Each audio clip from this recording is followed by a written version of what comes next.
Hi guys, ये 50 question series का test number 6 है। अगर आपने बाकी के 5 टेस्ट नहीं देखे तो वीडियो सेक्शन में जाकर के देख सकते हैं। तो चलिए वीडियो को स्टार्ट करते हैं। तो देखिए फर्स्ट क्वेश्चन में क्या कर रहा है कि the load duration curve for a power station is shown in below figure. Reserve capacity in the plant at 70% capacity factor. तो कैपेसिटी फैक्टर इस क्वेश्चन में दिया हुआ है 70%। दैट मीन्स कि कैपेसिटी फैक्टर कितना हो गया आपका 0.7। ठीक है, हमसे क्या पूछ रहा है कि इसकी रिजर्व कैपेसिटी इन प्लांट बतानी है कि कितनी रिजर्व कैपेसिटी होगी। ठीक है, जब कैपेसिटी फैक्टर 70% हो तो हम जानते हैं कि जो रिजर्व कैपेसिटी होती है आरसी वो होती है पीसी माइनस पी मैक्स। अगर आपने मेरे पिछले पुराने टेस्ट देखे होंगे तो मैंने एक फार्मूला डराइव कराया था कि जो रिजर्व कैपेसिटी होती है आरसी इक्वल टू वो होती है P max bracket close load factor divide by plant capacity factor -1। तो यहाँ पे देखिए पी मैक्स यहाँ के ग्राफ से पता है कि ये पी मैक्स की वैल्यू कितनी है 90 है। ये कैपेसिटी फैक्टर आपका दिया हुआ है 0.7। इसका मतलब हमको केवल क्या फाइंड आउट करना है लोड फैक्टर। तो लोड फैक्टर क्या होता है, लोड कर्व होता है area under the curve, area under the load curve, area under the load curve divided by area of divided by the area of rectangle, area of rectangle. तो देखिए area, अब इसमें देखिए तो यहाँ पे दो एरिया बनेगा, एक ये एरिया A1 हो गया और ये A2 हो गया। ठीक है, तो इनको हम यहाँ से निकाल लेंगे।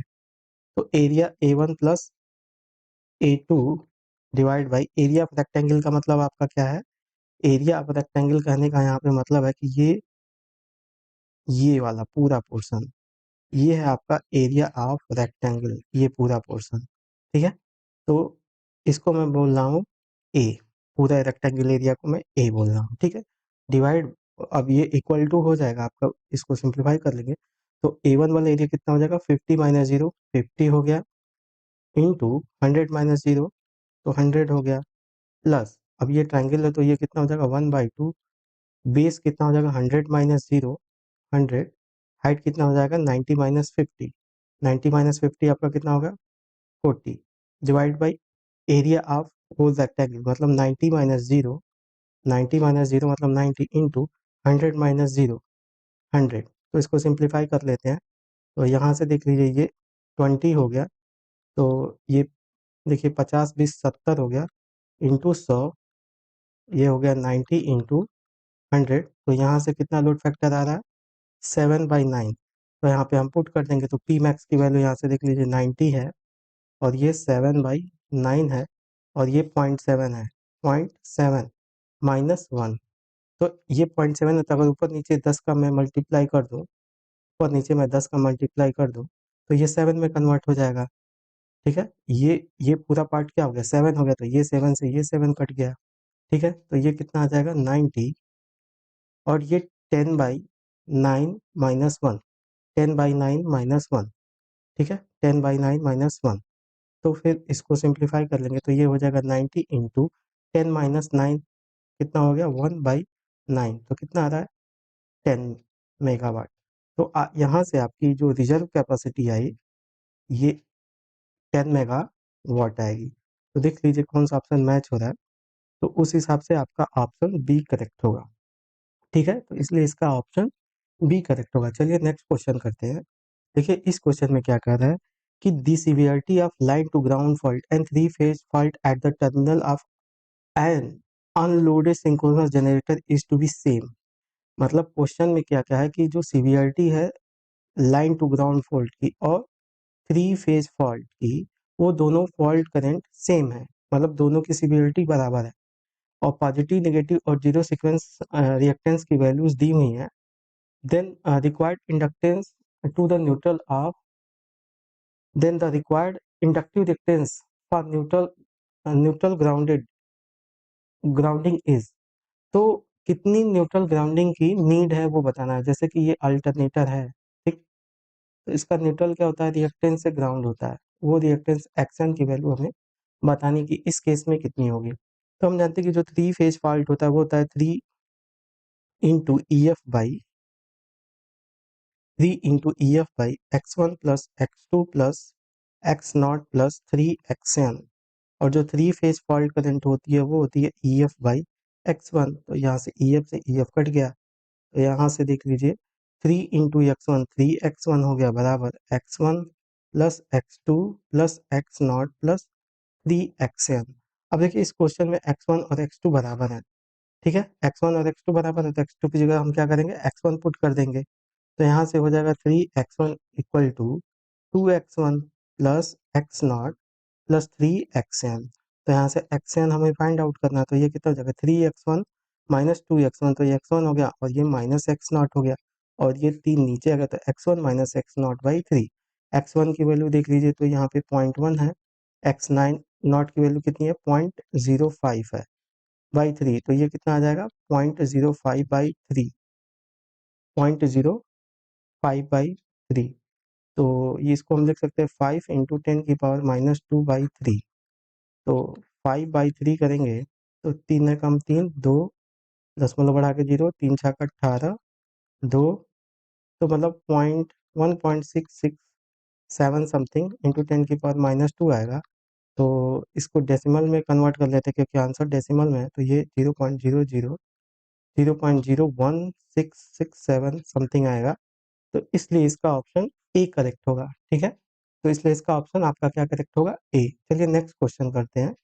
नेक्स्ट क्वेश्चन आप करते हैं, देखिए कहा था कि the positive sequence component of the voltage, positive sequence component of the voltage at the point of fault in A power system is 0 for, कौन से फॉल्ट में पॉजिटिव सीक्वेंस ऑफ वोल्टेज 0 होंगे। देखिए हम जानते हैं कि जो सीक्वेंस होती हैं वो होती है, अगर कोई भी अनबैलेंस सिस्टम है तो उसमें एक तो जीरो सीक्वेंस होती है, एक होती है पॉजिटिव सीक्वेंस और एक होती है निगेटिव सीक्वेंस, ठीक है। इसकी जो वैल्यू होती है वो होती है 1/3 1 1 1 1 alpha alpha square 1 alpha square alpha V A V B V C, ठीक है। अगर ये 3 फेज है, अगर 3 फेज फॉल्ट हो जाए, ठीक है, 3 फेज फॉल्ट हो जाए, ये ए फेज है, ये बी फेज है, ये सी फेज है, विद रिस्पेक्ट टू न्यूट्रल ये वी ए एन है, ये विद रिस्पेक्ट टू न्यूट्रल ये वी बी एन है। मान लीजिए कोई स्टार कनेक्टेड जनरेटर है, ठीक है, तो ये इससे कनेक्टेड है, ए फेज इससे कनेक्टेड है और बी फेज इससे अगर कनेक्टेड है, तो ये V A N V B N और वी सी एन है सपोज। और सपोज थ्री फेज फॉल्ट हो गई, थ्री फेज फॉल्ट होने का मतलब आपका V A N zero, V B N zero और वी सी एन जीरो, ठीक। तो उस समय ये वैल्यू क्या हो जाएंगी, जीरो हो जाएंगी, ये वैल्यू क्या हो जाएंगी, V A V B V C zero हो जाएंगी। उस हिसाब से वी ए जीरो भी जब इसको हम सॉल्व करें तो वी ए जीरो भी जीरो आएगा, वी ए वन भी जीरो आएगा, वी ए टू भी जीरो आएगा। तो यहाँ से देखिए तो positive sequence voltage three phase fault में क्या हो रहा है, जीरो आ रहा है। तो इसलिए जो एट द फॉल्ट पॉइंट पे जो पॉजिटिव सीक्वेंस वोल्टेज जीरो होता है वो थ्री फेज फॉल्ट में अकर होता है, तो इसलिए इसका ऑप्शन सी करेक्ट होगा। चलिए नेक्स्ट क्वेश्चन करते हैं। देखिए कहा था कि two regional system each having several synchronous generator, ये रीजन वन है, रीजन टू है, तो हर रीजन में बहुत सारे सिंक्रोनस जनरेटर लगाए गए हैं, ऐसा बोल रहा है क्वेश्चन में।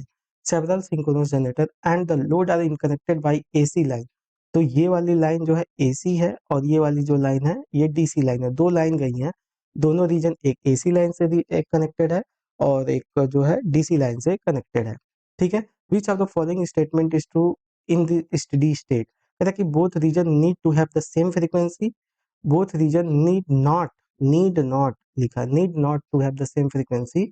तो यहाँ पे देखिए तो ये एसी लाइन है और एसी लाइन में फ्रीक्वेंसी शुड बी सेम, अगर यहाँ अगर एसी कोई भी एसी लाइन गई तो फ्रीक्वेंसी दोनों साइड की सेम होनी चाहिए, तो ये ऑप्शन आपका गलत होगा। फिर कहता है कि the total power flow between the region P AC plus P DC can be change by controlling the H V DC converters alone. और दूसरा क्या कहता है कि द पावर, सी ऑप्शन में power sharing between the AC line and HVDC line can be change by controlling the HV converter alone, ठीक है। तो total power flow region can be changed by controlling the HVDC converter alone। और सी option में क्या कर रहा है कि the power sharing between the AC line and HVDC link can be controlled by the HVDC converter alone। Third में क्या कह रहा है कि the direction of power flow in the HVDC link can not be reversed. देखिए ये option गलत इसलिए होगा क्योंकि अब ये डिपेंड करेगा कि ये देखिए आपका क्या होता है, ये एचवीडीसी साइड में ये आपका रेक्टिफायर होता है, ये रेक्टिफायर होता है और ये आपका होता है इन्वर्टर। तो depending upon the firing angle, अगर फायरिंग एंगल ग्रेटर देन 90 हो तो पावर तो रिवर्स हो सकती है, ठीक है। पावर अगर हमने 90 डिग्री रख दिया तो ये इन्वर्टर मोड में होगा, तो पावर हमारी अगर इसको हमने अल्फा ग्रेटर देन 90 रख दिया तो पावर तो रिवर्स फ्लो हो सकती है, इसलिए ये भी ऑप्शन नहीं होगा। अब हमको ये देखना है कि बी ऑप्शन करेक्ट होगा कि सी ऑप्शन करेक्ट होगा, ठीक है। अब देखिए एचवीडीसी लिंक में, अब अगर हम यहाँ पे देखें तो ये हमारी डीसी वाला पार्ट है और ये एसी वाला पार्ट है, ठीक है। तो इसमें क्या है कि अगर हम फायरिंग एंगल को चेंज करेंगे, अगर हम फायरिंग एंगल को चेंज करेंगे तो अकॉर्डिंगली क्या होगा, आउटपुट वोल्टेज चेंज होगा, आउटपुट वोल्टेज हमारा चेंज होगा।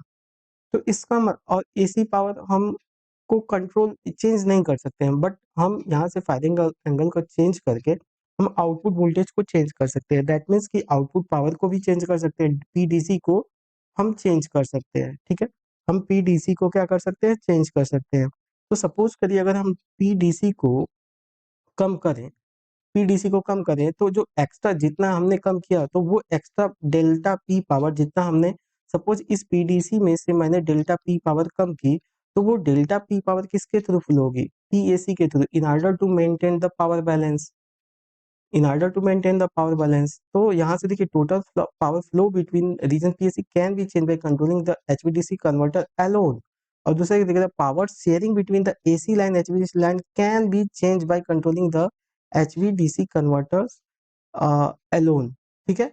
तो इस हिसाब से इसका ऑप्शन सी करेक्ट होगा। The power sharing between the AC line HVDC line can be change by controlling the HVDC converters alone, ठीक है। तो चलिए नेक्स्ट क्वेश्चन करते हैं। तो देखिए इस क्वेश्चन में क्या कर रहा है कि A DC ammeter has a resistance of 0.1 ohm and its range is 0 to 100 ampere. If range is to extended to 100 ampere, then meter requires following shunt resistance.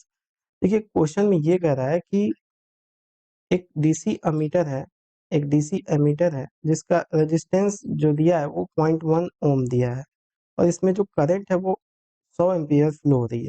कह रहा कि अगर हम इसका रेंज बढ़ा करके 500 एम्पियर कर दें, 500 एम्पियर, तो कितनी शंट रेजिस्टेंस की रिक्वायरमेंट होगी। तो ये हमको आरएसएच बताना है, आरएसएच की वैल्यू को हमको फाइंड आउट करनी है। तो अगर इस पॉइंट पे हम केसीएल लिखें तो ये 400 500 इधर से आ रहा है और 100 इधर जा रहा है, तो इसमें कितनी करंट जाएगी, 400। और पैरेलल में वोल्टेज सेम होंगे, ये वी है तो ये भी इसके क्रॉस भी वोल्टेज क्या होगा, वी होगा।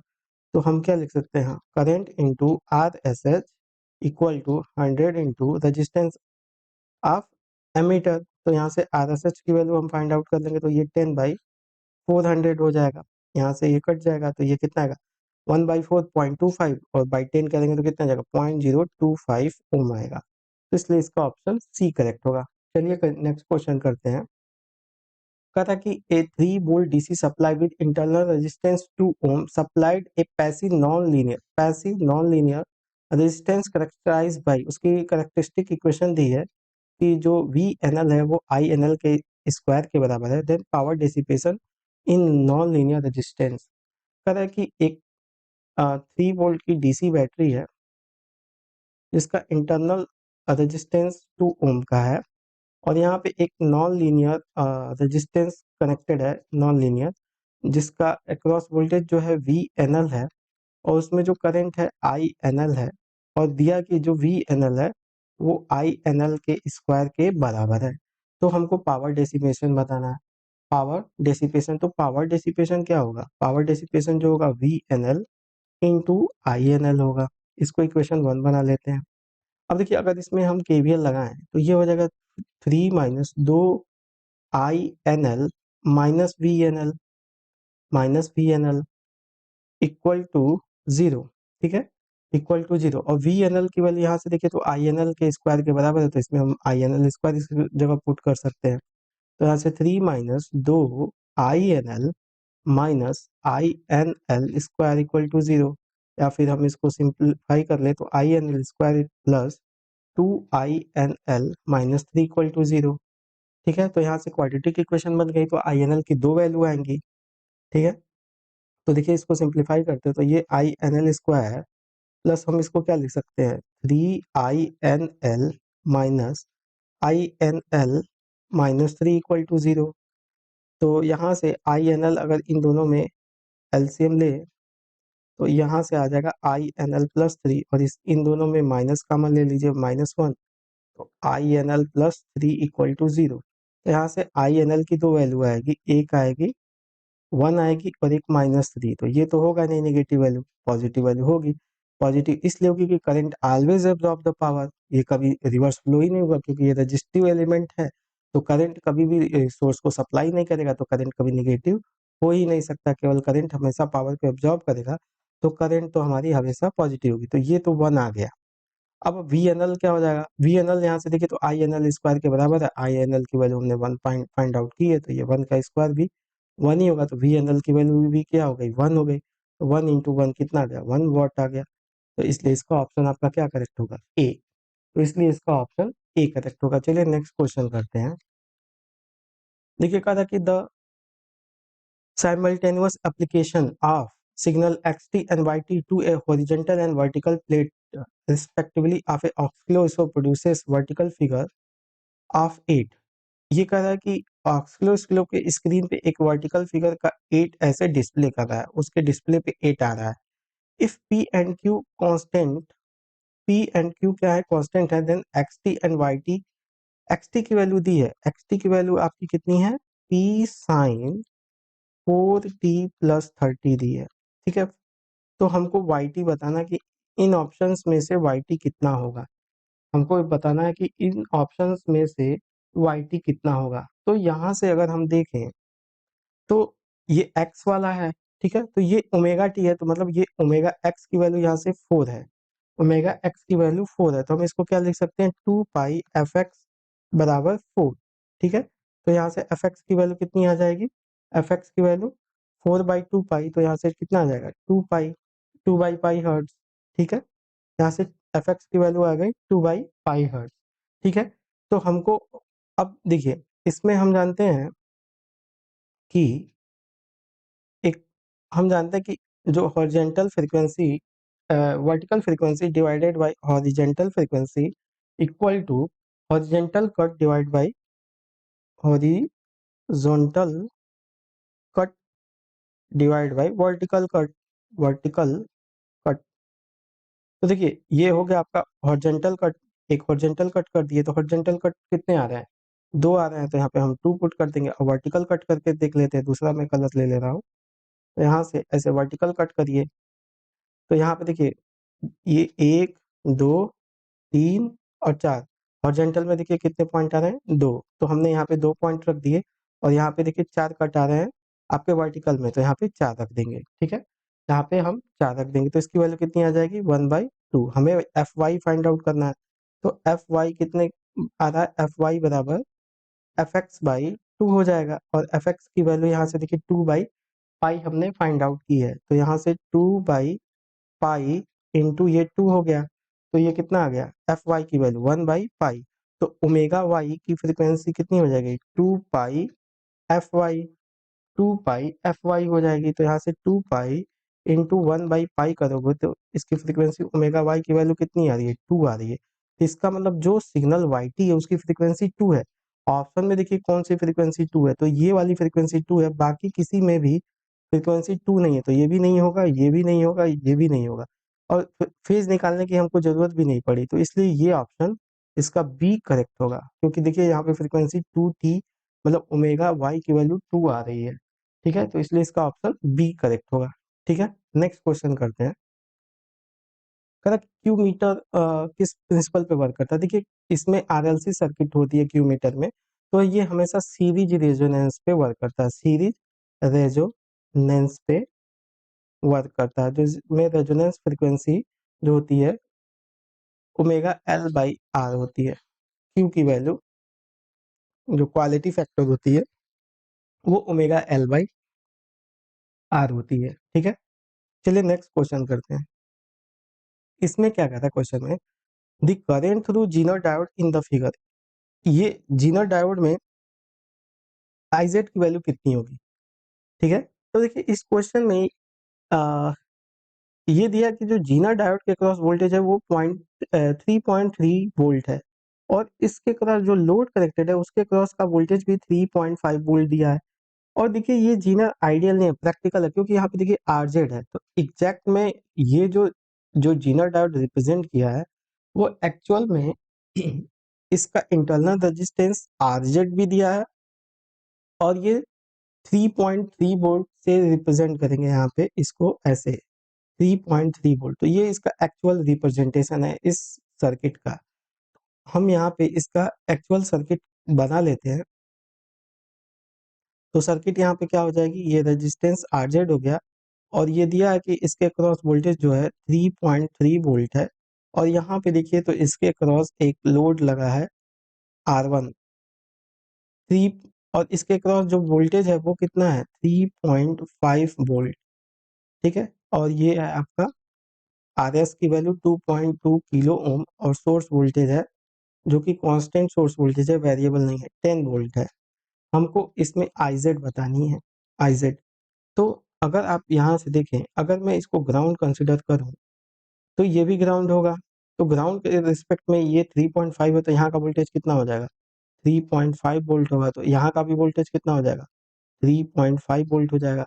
तो हम आईजेड निकाल लेंगे, तो आईजेड कितना हो जाएगा 3.5 minus 3.3 divide by are Z, और आर जेड की वैल्यू कितनी है, यहाँ से देखिए तो 0.1 किलो ओम है, 0.1 इंटू 10 की पावर 3, या फिर हम यहाँ से इसको करेंगे तो 3.5 माइनस 3.3 कितना आ जाएगा 0.2 डिवाइड बाई 0.1 इंटू 10 की पावर -3, तो ये कितना आ गया 2 मिली एम्पियर आ गया, 2 मिली एम्पियर। तो देख लीजिए सी ऑप्शन इसका करेक्ट होगा, सी ऑप्शन आपका करेक्ट होगा। चलिए नेक्स्ट क्वेश्चन करते हैं। अब देखिए इस क्वेश्चन में, क्वेश्चन देख करके आप लोग को काफी लगेगा कि काफी बड़ा क्वेश्चन है, बट क्वेश्चन में कुछ नहीं है। देखिए इस क्वेश्चन में क्या कहता है कि the equivalent circuit of a diode during the forward bias and reverse bias condition are shown below. अगर डायोड फॉरवर्ड बायस है तो इक्विवेलेंट रेजिस्टेंस ऐसा बनेगा सर्किट का, अगर रिवर्स बायस है तो ये डायोड क्या होगा ओपन सर्किट होगा, ठीक है। तो इसका मतलब क्या हो गया कि अगर डायोड सपोज ऐसा है और ये फॉरवर्ड बायस है, तो इसको हम कैसे रिप्रेजेंट करेंगे, इसको एक पॉइंट इन जनरल हम क्या करते हैं 0.7 वोल्ट से रिप्रेजेंट करते हैं, और इसके देखिए यहाँ पे 5 वोल्ट दिया है, मतलब जब डायोड ऑन हुआ तो इसके अक्रॉस भी एक वोल्टेज आ जाएगा 5 वोल्ट, ठीक है। तो इसका मतलब इसको हम इस तरह से रिप्रेजेंट करेंगे, और ये उसकी प्रैक्टिकलिटी हमने निकाल दी, ये उसकी प्रैक्टिकलिटी हमने निकाल दी, बस इसको ये अब क्या है ये आइडियल एक डायोड बन गया। अगर उसका हम ये टोटल प्रैक्टिकल अगर डायोड है उसकी प्रैक्टिकलिटी निकाल दें तो बचा हुआ डायोड क्या आइडियल डायोड है, मतलब जब इसको ऑन करेंगे तो इसके क्रॉस 0 वोल्ट होगा, ठीक है। तो उससे हम इस सर्किट को रिप्लेस कर देते हैं। तो पहले तो ये हो गया आपका 10 साइन ओमेगा टी, और यहाँ पे है 10 के, ठीक है। और इसको हमने ये आपका आइडियल डायोड हो गया, ठीक है। और 0.5 देखिए यहाँ पे जब ऑन होगा तो यहाँ पे 5 वोल्ट दिया, और प्रैक्टिकलिटी ये जब ऑन होगा तो इसको 0.7 से भी रिप्लेस करना होगा, तो यहाँ पे इसके यहाँ पे वोल्टेज टोटल कितना आ गया 5.7 वोल्ट, और ये डायोड अभी क्या हो गया आइडियल हो गया, आइडियल डायोड हो गया, ठीक है। और इसके क्रॉस जो रेजिस्टेंस है वो कितना है 10 किलो ओम का है, 10 किलो ओम का है। हमको फाइंड आउट क्या करना है, in such a diode using clipper circuit figure given above the output voltage, यहाँ का आउटपुट वोल्टेज हमको फाइंड आउट करना है इस क्वेश्चन में, ठीक है। तो ये आउटपुट वोल्टेज हमको फाइंड आउट करना है, तो हम क्या करेंगे ओपन सर्किट टेस्ट करेंगे, तो हम कंसिडर करेंगे ये जो डायोड है क्या है ऑफ है, ये डायोड क्या है ऑफ है। तो यहाँ से जब डायोड को ऑफ कंसिडर करेंगे तो ये डायोड का पी टर्मिनल था और ये एन टर्मिनल है। अगर इसको ग्राउंड कंसिडर करोगे तो उसके ग्राउंड के रिस्पेक्ट में एन का जो पोटेंशियल होगा कितना हो जाएगा 5.7 वोल्ट।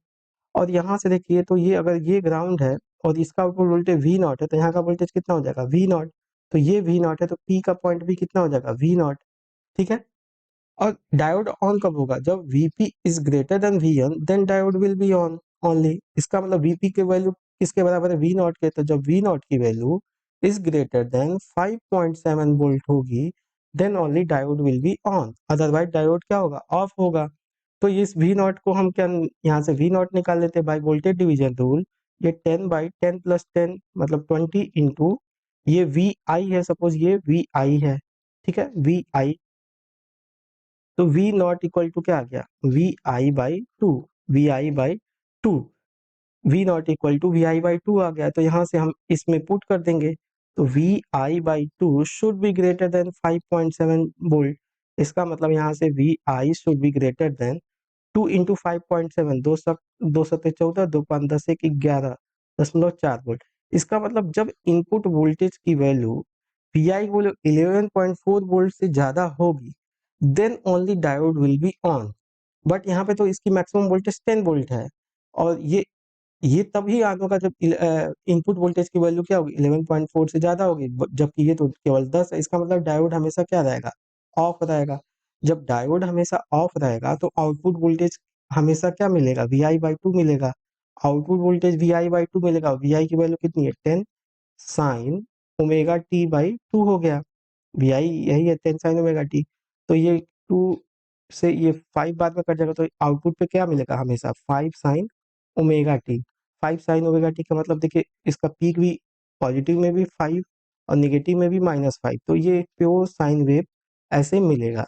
तो इसलिए इसका ऑप्शन ए करेक्ट होगा। इसलिए इसका ऑप्शन आपका ए करेक्ट होगा। चलिए नेक्स्ट क्वेश्चन करते हैं।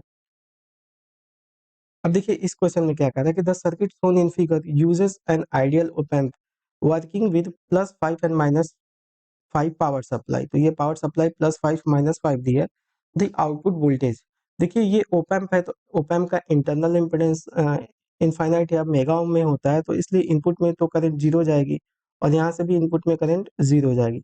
यहाँ से जो 1 मिली एम्पियर की ये जो करंट आ रही है, ये करंट सीधा क्या होगी, ऐसे पास होगी, ऐसे पास होगी, फिर ये ऐसे जाएगी, ठीक है। जब करंट ऐसे पास होगी तो यहाँ पे वोल्टेज की पोलैरिटी सपोज कर लीजिए ये V होगी, तो यहाँ से V की वैल्यू कितनी हो जाएगी, 1 kilo ohm into 1 milli ampere, 1 milli ampere.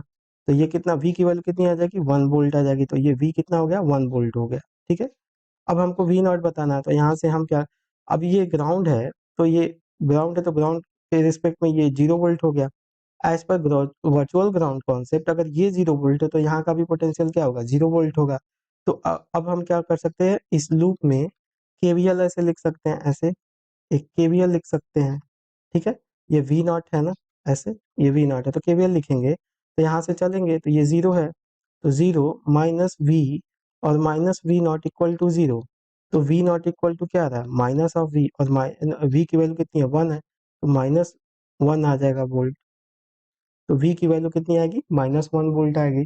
तो इसलिए इसका ऑप्शन आपका डी करेक्ट होगा। चलिए नेक्स्ट क्वेश्चन करते हैं। अब देखिए इस क्वेश्चन में क्या कर रहा है कि हमको पहचानना है कि किस तरह का फीडबैक है, ठीक है।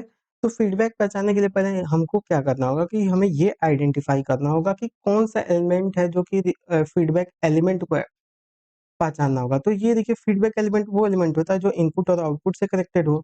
तो ये है हमारा फीडबैक एलिमेंट, फीडबैक एलिमेंट, ठीक है। तो देखिए इसका रूल क्या होता है, सबसे पहले हमने आइडेंटिफाई कर लिया कि फीडबैक एलिमेंट कौन सा है। अब देखिए अगर फीडबैक, अब सेकंड स्टेप में हम क्या करेंगे, आउटपुट पे देखेंगे।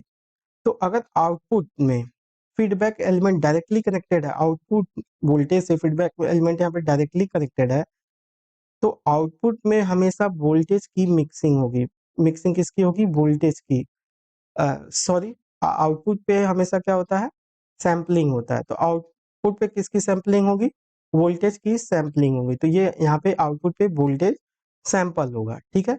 और अगर feedback element directly input voltage से कनेक्टेड है तो उसको बोलेंगे शंट मिक्सिंग, ठीक है। अगर आउटपुट वोल्ट जो ये फीडबैक एलिमेंट यहाँ से इनपुट पे आया, अगर ये डायरेक्टली इनपुट वोल्टेज से यहाँ पे कनेक्ट होता ना, तो इसको हम बोलते हैं शंट मिक्सिंग, बट ये तो इससे डायरेक्टली कनेक्टेड नहीं है। तो इसलिए ये जो मिक्सिंग होगी, इनपुट में हमेशा मिक्सिंग होती है, तो ये सीरीज मिक्सिंग हो गई, सीरीज मिक्सिंग हो गई। और सीरीज मिक्सिंग का मतलब इनपुट में क्या है, वोल्टेज है, और आउट यहाँ पे वोल्टेज सैम्पलिंग हो रही है। तो वोल्टेज वोल्टेज ये आउटपुट है, और मिक्सिंग, ये देखिए सैम्पलिंग हो गई और ये मिक्सिंग हो गई, ठीक है। तो ये वोल्टेज वोल्टेज ये इनपुट है, फीडबैक। तो इसलिए ये वोल्टेज वोल्टेज फीडबैक होगा, तो इसलिए इसका ऑप्शन क्या होगा, बी आपका करेक्ट ऑप्शन होगा, इसलिए ये आपका वोल्टेज वोल्टेज फीडबैक होगा। ठीक है, अगर मैं एक और एग्जांपल लेके यहाँ पे समझा देता हूँ। सपोज करिए कोई भी एक इन्वर्टिंग एम्पलीफायर है, यहाँ पे अगर सपोज करिए ये ग्राउंडेड होता और सप्लाई ये वी आई यहाँ पे कनेक्ट होती और ये रेजिस्टेंस R1 है और ये रेजिस्टेंस R2 है, फिर पूछता कि ये कौन सा फीडबैक है, ये आउटपुट है। तो यहाँ पे देखिए आउटपुट वोल्टेज डायरेक्टली फीडबैक, ये फीडबैक एलिमेंट है, ये फीडबैक एलिमेंट है, और ये जो आउटपुट पे ये फीडबैक एलिमेंट आउटपुट पे डायरेक्टली कनेक्टेड है, तो यहाँ पे वोल्टेज की सैंपलिंग हो गई, वोल्टेज वोल्टेज की सैंपलिंग हो गई।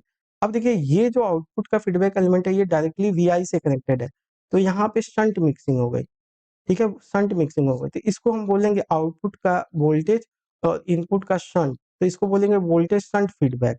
और शंट हमेशा इनपुट में करंट होता है, इसलिए इसको हम बोलेंगे वोल्टेज करंट फीडबैक। अगर ऑप्शन में वोल्टेज शंट लिखा होता है तो वोल्टेज शंट, अगर करंट लिख दिया तो वोल्टेज करंट फीडबैक। ठीक है, और इसको हम और क्या बोल सकते हैं, ये मिक्सिंग देखिए वोल्टेज है तो इसको हम वोल्टेज सीरीज भी बोल सकते हैं, वोल्टेज सीरीज फीडबैक। तो अगर ऑप्शन में ये भी रहता तो इसको ना दे करके अगर ये भी दे सकते हैं वो ऑप्शन में कि वोल्टेज सीरीज फीडबैक, तो ये जो है वोल्टेज करंट फीडबैक है या वोल्टेज शंट फीडबैक है। ठीक है, चलिए नेक्स्ट क्वेश्चन करते हैं। अभी देखिए इस क्वेश्चन में क्या कहता है कि in the feedback network shown below if the feedback factor is K is increase then the input impedance increase output impedance, मतलब इनपुट और आउटपुट इंपेडेंस बताना है। तो देखिए ये यहाँ पे आउटपुट पे हमेशा क्या होता है, वोल्टेज की सैंपलिंग होती है, वोल्टेज और करंट की सैंपलिंग होती है।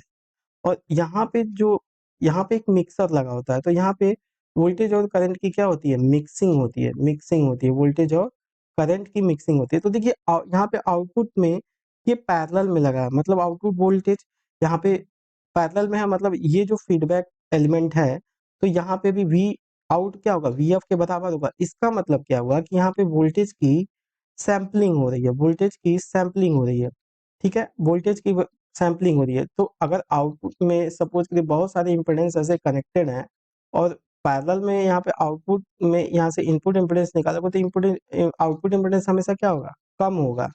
ठीक है, पैरेलल में हमेशा इम्पीडेंस क्या होंगे, कम होंगे, तो हमेशा भी, तो इस केस में आउटपुट इम्पीडेंस तो आपका डिक्रीज होगा, आउटपुट इम्पीडेंस हमेशा यहाँ पे डिक्रीज होगा। और यहाँ पे देखिए तो ये फीडबैक फैक्टर का यहाँ से मल्टीप्लाई करके के से, तो यहाँ पे इसकी वैल्यू आई है, ये देखिए वी आउट है तो यहाँ पे भी ये क्या है, वी आउट है, और इसका मल्टीप्लाई करके यहाँ से के इंटू वी आउट आया फीडबैक वाला। अब यहाँ से अगर हम वी, यहाँ से अगर आप केवीएल यहाँ पे लगाएंगे तो ये V in equal to V1 plus VF होगा, मतलब V1 प्लस VF की वैल्यू क्या है, K इंटू वी आउट। तो यहाँ पे देखिए ना इनपुट में वोल्टेज क्या है, सीरीज में है, तो मिक्सिंग किस तरह की हुई, मिक्सिंग हो गई सीरीज में।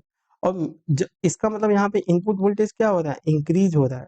और हम जानते हैं कि V is always proportional to impedance, तो इसका मतलब अगर वोल्टेज इंक्रीज हो रहा है तो इम्पिडेंस भी क्या होगा, इंक्रीज होगा। इसका मतलब यहाँ पे इनपुट इम्पिडेंस क्या हो रहा है, इंक्रीज हो रहा है, और यहाँ से देखिए तो आउटपुट इम्पिडेंस घट रहा है।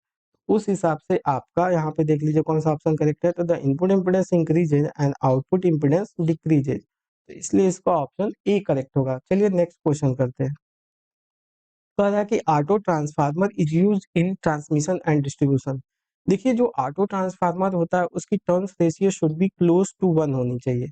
इसका मतलब हम इसको बहुत ज्यादा स्टेप आगे स्टेप डाउन नहीं कर सकता, ऐसा नहीं है कि हमको 220 है तो हम इसको 400 बना लिए, क्योंकि यहाँ पे टर्न्स रेशियो देखिए 2 आ जाएगा। ऐसे में 400 बाई 200 करोगे तो टर्न्स रेशियो 2 आ जाएगा।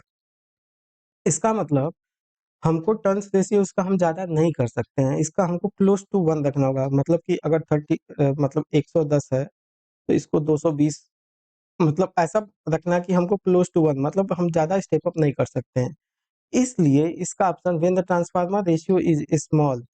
ठीक है, तो इसका हमको टर्न्स रेशियो को क्या रखना होगा, स्मॉल रखना होगा, छोटा रखना होगा, क्लोज टू 1 रखना होगा। ठीक है, तो इसलिए इसका ऑप्शन हमेशा इसके इस वाले ऑब्जेक्टिव में डी होगा, ऑटो ट्रांसफार्मर में। ठीक है, चलिए नेक्स्ट क्वेश्चन करते हैं। कह रहा है कि three phase connection can be used in a transformer to introduce a phase difference of 30 degree between input and output. तो कौन सा ऐसा कनेक्शन है जिसमें इनपुट और आउटपुट के लाइन वोल्टेजेस में, इनपुट और आउटपुट के लाइन वोल्टेज में फेज डिफरेंस 30 डिग्री का होगा? देखिए बेसिकली थ्री फेज ट्रांसफार्मर में जो स्टार स्टार कनेक्शन होते हैं, ओनली इसमें दो कॉन्फ़िगरेशन पॉसिबल होते हैं। एक होता है वाई वाई जीरो कनेक्शन और एक होता है वाई वाई सिक्स कनेक्शन। अब डी डी डेल्टा डेल्टा में भी D D D zero connection और D D six connection possible होता है। और देखिए जो स्टार वाला होता है इसमें वाई स्टार डेल्टा था, तो वाई डी वन होता है और एक वाई डी 11 कनेक्शन पॉसिबल होता है। अब ये कैसे पता करें कि फेज एंगल डिफरेंस कैसे है? तो उसको हम क्लॉक मेथड से देखते हैं। देखिए ये अगर ये क्लॉक है, ठीक है, ये क्लॉक है, तो ये आपका जानते हैं ये 12 होगा, ये 3 होगा, ये 6 होगा, ये 9 होगा, फिर आप 1 2 ये 4 5 7 8 ये 10 और ये 11। तो ये हमेशा इसमें जो मिनट वाली सुई होती है वो होती है एचवी साइड की, और एलवी साइड की जो सुई होती है वो रोटेट, ये फिक्स होता है। एचवी साइड की सुई जो होती है वो फिक्स्ड होती है एट 12 ओ क्लॉक पे, तो और ये एलवी वाली रोटेटिंग होती है, ठीक है। और दो क्लॉक के बीच का एंगल जो होता है वो 30 डिग्री का होता है। तो वाई वाई जीरो का मतलब क्या है कि एचवी और वाई और एलवी के बीच का एंगल कितना है, 0 डिग्री है। और सिक्स का मतलब एलवी आपका सिक्स पे आ गया तो एंगल का डिफरेंस कितना हो गया, 180 डिग्री हो गया। तो इसलिए स्टार स्टार कनेक्शन भी नहीं हो सकता है और डेल्टा डेल्टा कनेक्शन नहीं हो सकता, और जिग जैग तो होगा नहीं। अब वाई डी वन का कहने का मतलब है, वाई डी वन कहने का मतलब है कि जो आपकी एलवी वाली, एलवी की जो स्विच है वो वन पोजीशन पे आ गई। वन पोजीशन का मतलब यहाँ से ये वन वाला है तो यहाँ से एंगल कितना आ जाएगा, 30 डिग्री। अगर 11 पे भी ले जाओगे तो आपकी एंगल कितना आएगा, 30 डिग्री। इसका मतलब ये स्टार और डेल्टा कनेक्शन में 30 डिग्री का phase difference in between the HV side and LV side line voltage में फेज डिफरेंस हमेशा कितने का आता है, 30 डिग्री का आता है। इसलिए इसका ऑप्शन बी करेक्ट होगा, इसका ऑप्शन बी करेक्ट होगा। चलिए नेक्स्ट क्वेश्चन करते हैं। कहता है कि the percentage resistance of a, देखिए ध्यान से, percentage resistance of a 100 KVA 5 KV 4 ohm reactance is given by, ठीक है। हमको परसेंट रिएक्टेंस बताना है, ठीक है। तो सबसे पहले तो हम बेस रेजिस्टेंस बता दें। बेस रेजिस्टेंस जेड बी, अच्छा रिएक्टेंस की बात किया, ठीक है। तो ये भी रिएक्टेंस ही होगा, ठीक है। यहाँ पे ये गलत लिखा, ये रिएक्टेंस होगा, परसेंटेज रिएक्टेंस होगा, ठीक है, क्योंकि यहाँ पे रिएक्टेंस दिया तो ये परसेंटेज रिएक्टेंस ही बता सकते हैं। तो हम बेस रिएक्टेंस कितना हो जाएगा, X B V B square by S B होता है बेस वैल्यू निकालने के लिए फार्मूला। तो वी बी की वैल्यू है 5 × 10⁻³ का होल स्क्वायर, और एस बी की वैल्यू है 10 × 10⁻³ ये केवीए में। तो ये देखिए ये 25 × 10⁻⁶ हो जाएगा, और ये कितना दिया है, 100 था ना, तो ये 100 केवीए है, ये 100 केवी है, तो ये कितना हो गया 10⁵। तो एक्स बी की वैल्यू आपकी कितनी आ गई, 250 ओम आ गई। एक्स बी की वैल्यू 250। तो पर यूनिट वैल्यू कितनी हो जाएगी, x actual upon x base होता है पर यूनिट वैल्यू। अगर इसमें हम 100 का मल्टीप्लाई कर दे तो यही क्या हो जाएगा, परसेंटेज रिएक्टेंस हो जाएगा, ठीक है। यही परसेंटेज रिएक्टेंस हो जाएगा। तो एक्स एक्चुअल आपकी 5 दी है, एक्स एक्चुअल यहाँ से देखिए तो ये 5 ओम दिया है, और बेस हमने 250 फाइंड आउट कर लिया इंटू 100, ये हो गया परसेंट। और यहाँ से कितना आ गया, 25 और 50 दूनिया 100, तो कितना आता है 2%। तो परसेंटेज रिएक्टेंस कितना आएगा आपका, 2% आएगा, इसलिए इसका ऑप्शन ए करेक्ट होगा। चलिए नेक्स्ट क्वेश्चन करते हैं। अब देखिए इस क्वेश्चन में क्या था कि consider the following balance line to neutral voltages with A B C phase sequence, V A N इतना, वी बी एन इतना, वी सी एन इतना, then value of V zero V one V two are respectively कितने होंगे। देखिए ये balance system है। Balance कैसे है, देखिए तो इन वी ए एन का भी मैग्नीट्यूड 277 है, वी बी एन का भी मैग्नीट्यूड 277 है, और वी सी एन का भी मैग्नीट्यूड 277 है। तो इनके मैग्नीट्यूड तो सेम है, और phase displacement between the each phase is also 120 degree. तो ये सिस्टम क्या है, बैलेंस है। मतलब कहने का ये, अगर ये VAN है तो इससे V, और जिसका मैग्नीट्यूड कितना है 277, और VBN भी आपका इससे 120 डिग्री लैगिंग है, और इसका भी मैग्नीट्यूड कितना है 277, ये VBN है। और VCN इससे कितना डिग्री लीड कर रहा है, यहाँ से प्लस 120 डिग्री लीड कर रहा है, और इसका भी मैग्नीट्यूड कितना है 277। इसका मतलब ये बैलेंस सिस्टम है। तो हमसे पूछ रहा कि जीरो सीक्वेंस, पॉजिटिव सीक्वेंस और नेगेटिव सीक्वेंस के वोल्टेजेस कितने होंगे। तो सारे बैलेंस सिस्टम में तो जो जीरो सीक्वेंस है, जीरो सीक्वेंस और नेगेटिव सीक्वेंस, ये एग्जिस्ट ही नहीं करेगा। दैट एग्जिस्ट न करने का मतलब इनकी वैल्यू क्या होगी, जीरो की फास्ट। ये केवल अनबैलेंस सिस्टम में एग्जिस्ट करते हैं जीरो और नेगेटिव वाले, तो इसलिए ये दोनों वैल्यू क्या होंगी, जीरो होंगी। और बाकी आपका क्या बचा, पॉजिटिव सीक्वेंस। तो जो हमारा फेज VAN होगा वही तो पॉजिटिव होगा, VA1 के बराबर, वो है 277, और यहाँ एंगल जीरो। तो इसका मतलब आपका V0 की वैल्यू ये भी जीरो होगी, और ये कितना हो जाएगा पॉजिटिव वाला VAN के बराबर। तो ये 277 एंगल जीरो, और फिर आपका ये जीरो सीक्वेंस वाला भी जीरो। तो देख लीजिए कौन सा ऑप्शन मैच हो रहा है। तो देखिए इसमें जीरो, 277 एंगल जीरो जीरो, इसलिए इसका ऑप्शन सी करेक्ट होगा। इसका ऑप्शन सी करेक्ट होगा। चलिए नेक्स्ट क्वेश्चन करते हैं। कहा था कि the approximate efficiency of a three phase 50 hertz 4 pole induction motor running at 350 RPM is approximate efficiency बतानी। अप्रोक्सीमेट एफिशिएंसी कहने का मतलब क्या है, देखिए ये हमारा होता है, सपोज इंडक्शन मशीन है का रोटर है, सपोज ये इंडक्शन मशीन का ये रोटर है, ठीक है, और ये रोटर का शाफ्ट है, रोटर का शाफ्ट है, ठीक है, और यहाँ पे लोड है। तो अब इसके बाहर तो स्टेटर होगा, ये स्टेटर है सपोज। तो यहाँ से स्टेटर इनपुट में हम थ्री फेज सप्लाई देते हैं, और यहाँ से जो इनपुट में पावर जाती है उसको हम बोलते हैं एयर गैप पावर, और यहाँ से जो लॉस होती है उसको, रोटर में जो लॉस होती है उसको बोलते हैं कॉपर लॉस, और यहाँ पे जो पावर डेवलप्ड होता है वो होता है मैकेनिकल पावर, ये होता है हमारा आउटपुट पावर। और यहाँ से जो होता है रोटेशनल लॉसेस होते हैं, रोटेशनल लॉसेस होते हैं।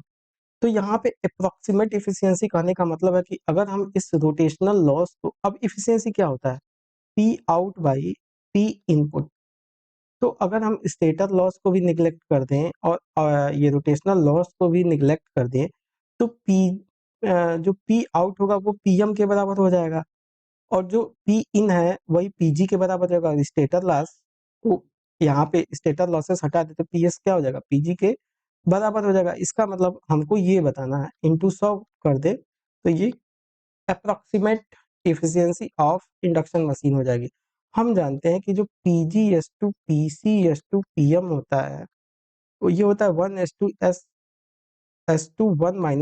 तो हमको चाहिए PM बाई PG। तो यहाँ से PM बाई PG की वैल्यू कितनी हो जाएगी, 1 - S। तो यहाँ से कितना आ जाएगा, ये 1 - S इंटू 100%। तो इसका मतलब हमको स्लिप फाइंड कर ले तो हम अप्रोक्सीमेट एफिशिएंसी बता सकते हैं। तो देखिए ये 4 पोल की मशीन है, तो यहाँ से हम सिंक्रोनस स्पीड लिख सकते हैं 120 इंटू F/P। तो यहाँ से आ जाएगा 120 इंटू 50 इंटू 4, तो ये 30 हो गया, तो ये 1500 RPM आ गया। तो यहाँ से स्लिप NS माइनस NR, मतलब 1500 माइनस NR कितना है 1350, 1350 डिवाइड बाई 1500। तो इसको देखिए सिंप्लीफाई करिए कितना आता है, तो ये कितना हो जाएगा, जीरो, 10 में से 5 गया 5, और ये 1 हो गया, फिर ये 1500 आया, तो ये 1/10 आया, मतलब 0.1 आ गया।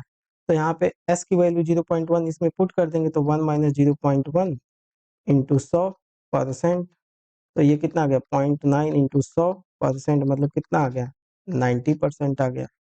ठीक है, तो इसका ऑप्शन बी करेक्ट होगा। ठीक है, इसका ऑप्शन आपका बी करेक्ट होगा 18 का।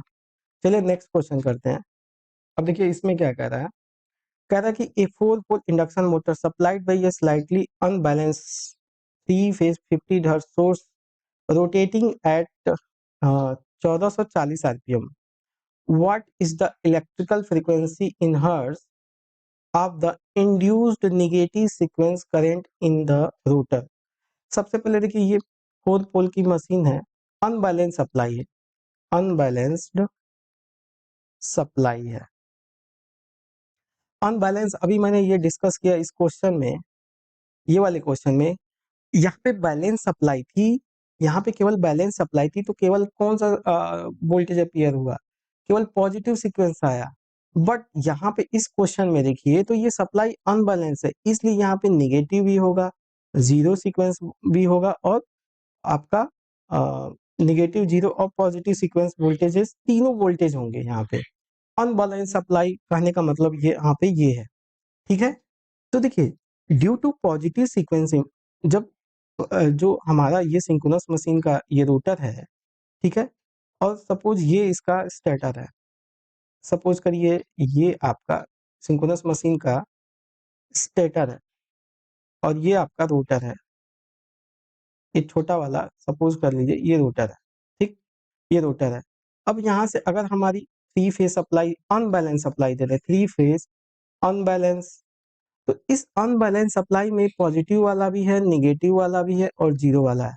तो जो जीरो वाला है पार्ट होता है, जब जीरो, अगर हम सेपरेटली अगर देखें, अगर मैं केवल पॉजिटिव को लेकर चलता हूँ, तो जब हम पॉजिटिव बैलेंस सप्लाई देते हैं तो ये सिंक्रोनस स्टेटर जो होता है सिंक्रोनस स्पीड से with respect to stator body NS speed से रोटेट करता है। और इन इन इंडक्शन मशीन में जो ये रोटर होता है, ये इसको क्या करता है, कैच करने की कोशिश करता है इसके स्पीड को, और जितना इनके बीच में रिलेटिव डिस्प्लेसमेंट होता है उसको क्या बोलते हैं, स्लिप बोलते हैं। तो वो स्लिप जो होती है वो होती है NS minus NR by NS होती है, ठीक है। ये जो स्लिप होती है NS minus NR by NS होती है, ठीक है। अब इस क्वेश्चन में हमको क्या बताना है, ड्यू टू नेगेटिव सीक्वेंस, तो इसका मतलब हम जब नेगेटिव सीक्वेंस देंगे ना, तो रोटर की स्पीड जो हो जाएगी उल्टी हो जाएगी, रोटर की स्पीड उल्टी हो जाएगी ड्यू टू नेगेटिव सीक्वेंस, क्योंकि जो नेगेटिव सीक्वेंस के जो फेजर्स होते हैं वो क्या होते हैं, opposite to positive sequence rotate करते हैं, तो ये एनआर जो होगा अपोजिट रोटेट करने लगेगा। तो उस समय सपोज कर लीजिए, तो यहाँ से देखिए एनएस इधर जा रहा है और एनआर आपका इधर जा रहा है, तो उस समय जो रिलेटिव स्लिप हो जाएगी वो कितनी हो जाएगी, ns plus nr by ns हो जाएगी, क्योंकि ये इधर जा रहा है और ये इधर दूर जा रहा है, ऐसे ऐसे जा रहा है, तो स्लिप क्या होगी, बढ़ेगी ना, इसलिए ns plus nr s dash मैं इसको मान रहा हूँ, ठीक है। तो यहाँ से हम इसको क्या लिख सकते हैं, ns बाई ns, ये 1 माइनस nr बाई ns हो गया, ठीक है। तो सबसे पहले हम इस s को फाइंड आउट कर लेते हैं, और चलिए मैं यहाँ से पहले इसका डेरिवेशन ही करा देता हूँ, तो ये हो गया 1 प्लस nr बाई ns, ठीक है। तो यहाँ से nr बाई ns की वैल्यू निकाल लीजिए, nr बाई ns बराबर हम इस इधर लाएंगे तो ये हो जाएगा 1 माइनस एस, ठीक है। तो यहाँ से हम इसकी जगह पे 1 माइनस एस पुट कर देंगे, तो यहाँ से एस डैश की वैल्यू कितनी आ गई, 2 माइनस एस आ गई। तो due to negative sequence slip की वैल्यू कितनी आ गई, 2 माइनस एस आ गई, ठीक है। हमको फ्रीक्वेंसी बताना है, तो F R dash due to negative sequence, ये क्या होगा, एस डैश एफ होगा, that is 2 minus S into F होगा। तो ये हमको बताना है। अब हमको पहले तो एस बताना होगा, तो एस जो होगा N S minus N R by N S होता है, तो यहाँ से देखिए 4 पोल की मशीन है, तो एन एस बराबर 120 इंटू एफ 50 है बाई 4, 120 एफ बाई पी, तो ये 30 हो गया, तो ये कितना आ गया, 1500 आरपीएम आ गया। और इसका देखिए एनआर की वैल्यू 1440 है, तो यहाँ से स्लिप एस की वैल्यू आ जाएगी ये वाली, एन एस 1500 माइनस 1400, 1440 है ना, फिर 1440 कर देंगे बाई 1500।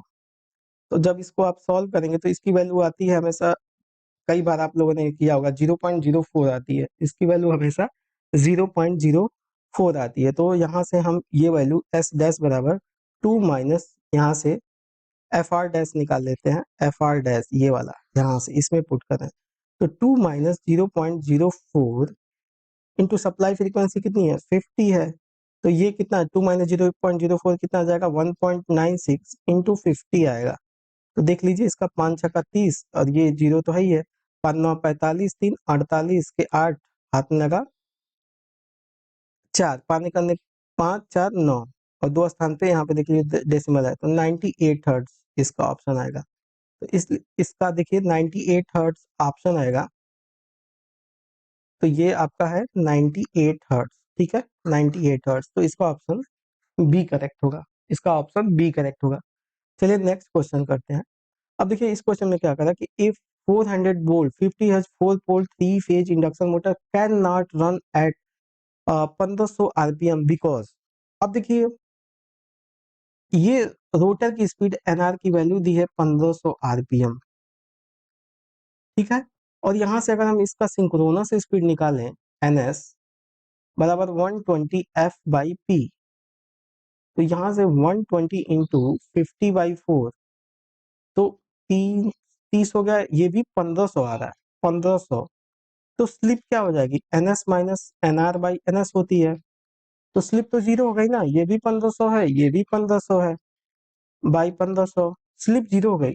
इसका मतलब क्या है कि जो रोटर है और जो स्टेटर का रोटेटिंग मैग्नेटिक फील्ड है, रोटर स्टेटर दोनों का तो जो रोटेटिंग मैग्नेटिक फील्ड है, स्टेटर भी 1500 आरपीएम से रोटेट कर रहा है और रोटर भी आपका 1500 आरपीएम से रोटेट कर रहा है, तो इसके बीच में तो कोई रिलेटिव डिस्प्लेसमेंट ही नहीं है ना, रिलेटिव डिस्प्लेसमेंट जीरो है, रिलेटिव ऑफ ईएमएफ इन, तो जब रिलेटिव डिस्प्लेसमेंट जीरो है तो एज पर फैराडे लॉ कोई भी इस रोटर के कंडक्टर में ईएमएफ तो इंड्यूस ही नहीं होगा, 0 वोल्ट होगा। जब वोल्टेज ही जीरो होगा तो कोई टॉर्क इसमें रोटर में कोई भी फ्लक्स नहीं आएगा, केवल स्टेटर का फ्लक्स रहेगा, और जो टॉर्क होता है वो स्टेटर के फ्लक्स और रोटर के फ्लक्स और इनके बीच में एंगल डेल्टा के प्रोपोर्शन में होता है। तो यहाँ तो डेल्टा भी जीरो हो गया और रोटर का फ्लक्स भी जीरो हो गया, तो टॉर्क भी क्या हो गया, कोई टॉर्क ही नहीं लगेगा, तो मोटर स्टार्ट ही नहीं होगी, मोटर कभी स्टार्ट ही नहीं होगी, ठीक है। तो इसलिए इसका ऑप्शन देखिए कौन सा करेक्ट होगा, A 1500 RPM there will be no EMF induced in the rotor circuit hence no torque will be develop, तो यही ए वाला ऑप्शन करेक्ट हो जाएगा। देखिए ईएमएफ क्यों नहीं इंड्यूस हो रहा है, क्योंकि देखिए ई जो होता है वो होता है N D phi by D T, जब तक फ्लक्स टाइम के साथ चेंज नहीं होगा तब तक इसमें ईएमएफ कैसे आएगा, दोनों को रिलेट, और फ्लक्स तब चेंज होगा जब इनके बीच में स्पीड का रिलेटिव डिस्प्लेसमेंट होती है, यहाँ पे रिलेटिव डिस्प्लेसमेंट है नहीं, इसलिए टॉर्क भी क्या होगा, जीरो होगा, इसलिए इसका ऑप्शन ए करेक्ट होगा। चलिए नेक्स्ट क्वेश्चन करते हैं।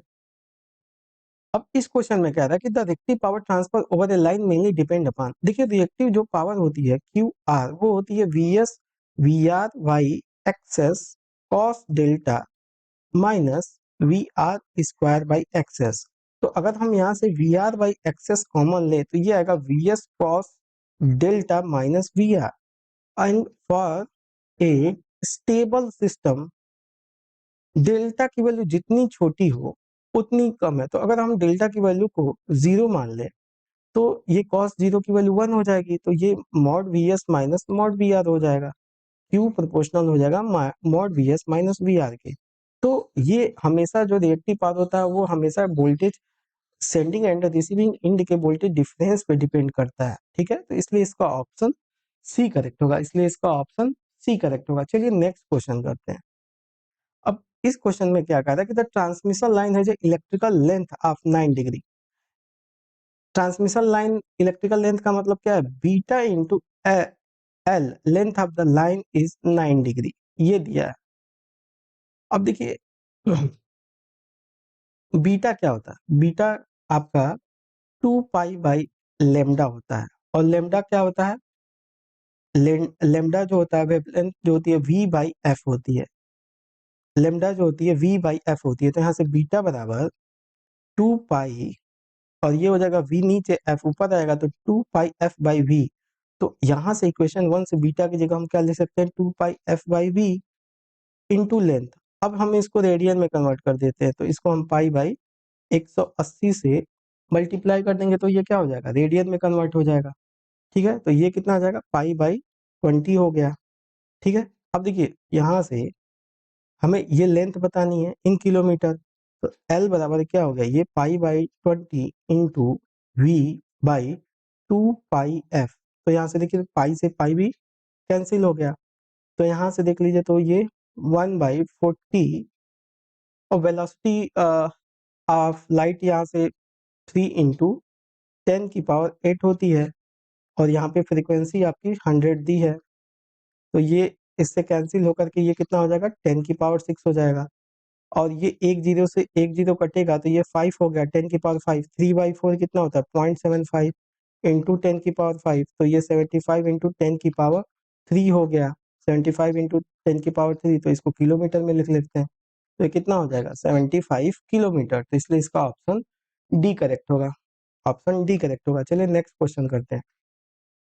कह रहा है इस क्वेश्चन में कि a power system consist of 300 buses, तो टोटल बस कितनी है 300 है। आउट ऑफ इस 200 बस क्या है जनरेटर बस है, तो जनरेटर बस कितनी है सॉरी 20 है, 20 है। और 25 buses are one which with reactive power support buses.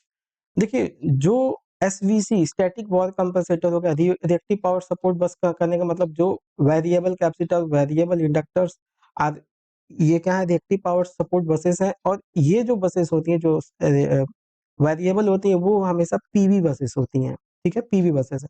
तो पी रिएक्टिव पावर सपोर्ट बस कितनी है 25, तो पीवी बस कितनी दी है 25 यहाँ पे इस केस में। और 15 जो है are one who fixed circuit, मतलब ये पीक्यू बस है, ये पीक्यू बस है। All other buses are the load buses, मतलब बाकी जितनी भी बसेस हैं वो भी क्या है लोड बसेस हैं। It is proposed to perform a load flow analysis in using the Newton-Raphson. The size of the Newton-Raphson Jacobian matrix is। अब देखिए इसके दो तरीके हैं, एक तो हम सीधा साइज ऑफ जैकोबियन मैट्रिक्स जो होती है 2pq प्लस पीवी होती है। तो हम अगर ये pq क्या लोड बस है और ये पीवी बस है, ठीक है। तो जनरेटर बस में अगर 20 है तो एक होगा उसका स्लैक बस, और बाकी के 20 - 1 दैट इज जो 19 होंगे वो होंगी आपकी पीवी बसेस।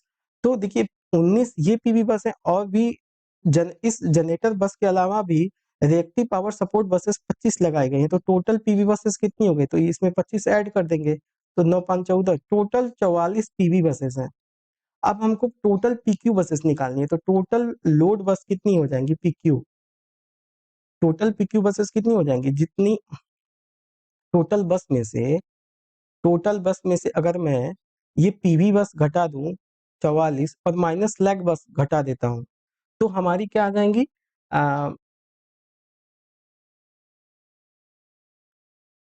टोटल इसमें से हम अगर इसको माइनस कर देंगे तो हमारी आ जाएंगी आपकी पीक्यू बसेस। तो यहाँ से 300 माइनस 45 इसको करेंगे तो आपका आ जाएगा 10 में से 5 गया 5, 9 में से 4 गया 5, 255 पीक्यू बसेस आई, 255 पीक्यू बसेस आई। तो यहाँ से साइज ऑफ जैकोबियन मैट्रिक्स यहाँ पे रख देंगे तो 2 इंटू 255 प्लस पीवी 44। तो देख लीजिए 2×5 = 10 और 2×5 = 10, हाथ में लगा 1, 2×5 = 10, 1 11 और 2×2 = 4, 1 5 प्लस 44। तो यहाँ से कितना आ गया 554। इसका मतलब 554 इंटू 554 की जैकोबियन मैट्रिक्स बनेगी। तो इसलिए इसका ऑप्शन डी करेक्ट होगा, इसलिए इसका ऑप्शन डी करेक्ट होगा 554। एक तरीका और भी होता है इसको फाइंड आउट करने का कि 2n minus number of PV buses minus 2, ये टोटल नंबर ऑफ बस है, टोटल नंबर ऑफ बस है। तो यहाँ से देख लीजिए 2 into total number of buses कितनी है 300 माइनस पीवी बसेस कितनी आई हैं, यहाँ से पीवी बसेस टोटल 44 आई हैं, माइनस 2 कर लीजिए तो यहाँ से देख लीजिए 600 और माइनस 46 हो गया। तो यहाँ से देख लीजिए 10 में से 6 गया 4, 9 में से 4 गया 5 और ये 5 बचा। तो ऐसे भी हम निकाल सकते हैं, तो ये भी 554। तो या तो ऐसे निकालिए या फिर ऐसे निकालिए, तो दोनों तरीके से आपका ऑप्शन डी करेक्ट होगा। चलिए नेक्स्ट क्वेश्चन करते हैं। अब देखिए ये भी इसमें भी हमें साइज ऑफ जैकोबियन मैट्रिक्स बतानी है। देखिए मैंने इसको दोनों क्वेश्चन इसलिए लिया कभी कभी एग्जाम में पूछ देता है तो उस हिसाब से आपका रिवीजन भी हो जाएगा, इसलिए मैंने ये वाला क्वेश्चन लिया है। तो देखिए यहाँ पे टोटल बस n की वैल्यू 100 दी है, उन इंक्लूडिंग 10 जनरेटर बसेस, तो 10 हमारी जनरेटर बसेस हैं, ठीक है। तो देखिए अगर 10 जनरेटर बस हैं, अब इसमें भी हमको जैकोबियन मैट्रिक्स साइज बतानी है, ठीक है। तो एक तो आपका हो गया स्लैक बस, एक हो गया स्लैक बस, तो 10 - 1 9 जो हो गई आपकी क्या हो गई पीवी बसेस हो गई। तो पीक्यू बसेस हम निकाल लेंगे तो टोटल बस कितने हैं 100 हैं, और -9 - 1 तो पीक्यू बसेस कितनी आ गई 90 आ गई। अब साइज ऑफ जैकोबियन मैट्रिक्स मैंने बताया 2pq प्लस पीवी होता है, तो 2 इंटू पीक्यू है 90 और पीवी आपका है 9, तो ये आ गया 180 प्लस 9 कितना आ गया 189 का। तो ये 189 इंटू 189 का मैट्रिक्स होगा, या फिर वो फार्मूला मैंने बताया कि 2 into n minus PV versus -2। तो देख लीजिए यहाँ से भी 2 इंटू एन की वैल्यू है 100, अब माइनस पी भी कितने हैं 9, और ये -2, तो 200 माइनस 11 करेंगे तब भी कितना आएगा 189 आएगा। तो जो मेथड आपको इजी लगे आप कर सकते हैं, तो इसलिए इसका ऑप्शन ए करेक्ट होगा। ठीक है, 24 का ऑप्शन ए करेक्ट होगा। चलिए नेक्स्ट क्वेश्चन करते हैं। नेक्स्ट क्वेश्चन करते हैं। इस क्वेश्चन में क्या कह रहा है,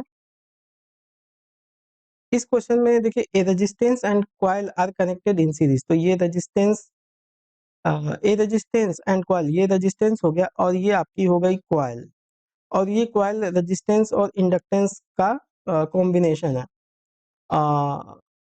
and supply from a single phase 100 volt, ये जो सप्लाई है सिंगल फेज की सप्लाई है जिसका मैग्नीट्यूड दिया है 100 वोल्ट और सप्लाई एट 50 हर्ट्ज दी है। The RMS value of the possible voltage across V R and VC, तो ये V R and approximate V R और वीसी के अक्रॉस कितना वोल्टेज आएगा हमें ये बताना है। तो अगर मैं इसको यहाँ पे बनाऊं तो ये होगा वी एस, ठीक है, ये इसके अक्रॉस वोल्टेज वी आर दिया है, और ये सपोज कर लीजिए ये वी आर वन है, ये क्वाइल जो है, और ये वी एल वन है, और ये टोटल वोल्टेज है वी सी, टोटल वोल्टेज है वी सी। तो अगर हम इसमें केवीएल लिखें तो वी एस बराबर क्या होगा, V R plus V R one plus V L one. ठीक है, अगर हम यहाँ पे देखें तो ये रजिस्ट्री पार्ट है, तो ये सपोज कर लीजिए टोटल वी आर हो गया, वी आर डैश हो गया, प्लस ये वी एल वन हो गया। ठीक है, तो ये आपका वी आर वन इधर आएगा और वी एल वन इससे इधर आएगा, तो ये क्या होगा, टोटल वोल्टेज वी एस होगा।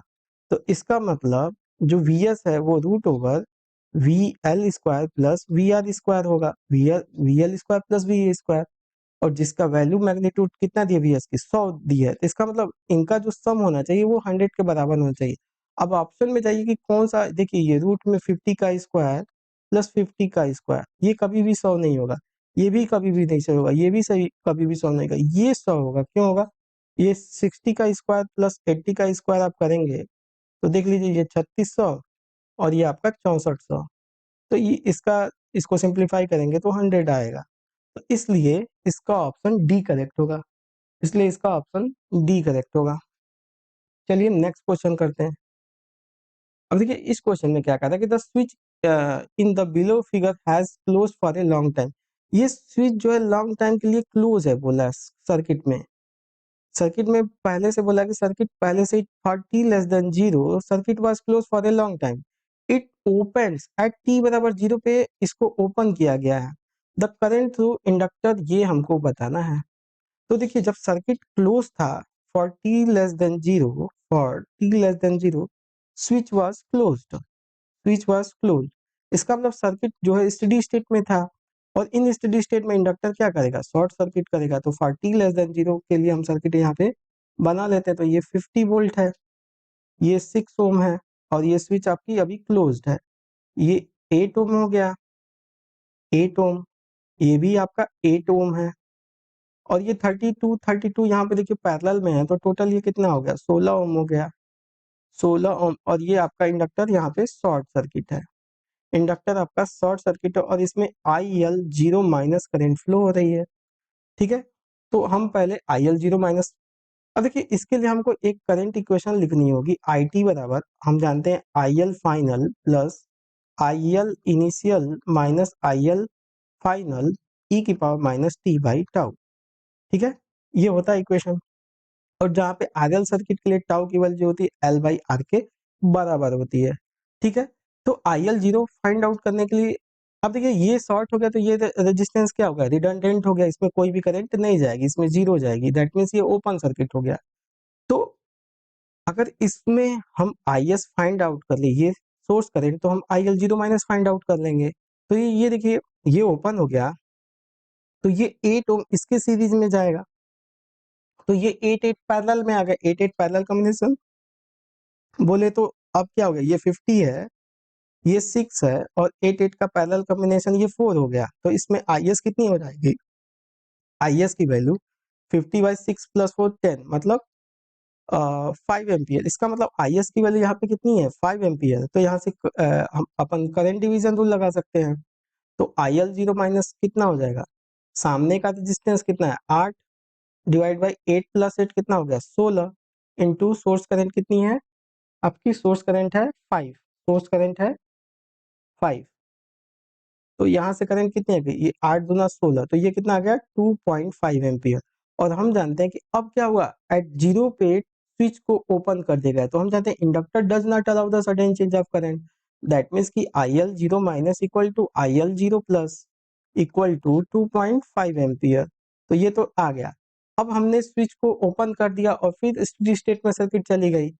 तो अभी स्विच को जब हम यहाँ से थोड़ा मैं इसको छोटा कर दे रहा हूँ ताकि मेरे को स्पेस मिल जाए लिखने के लिए।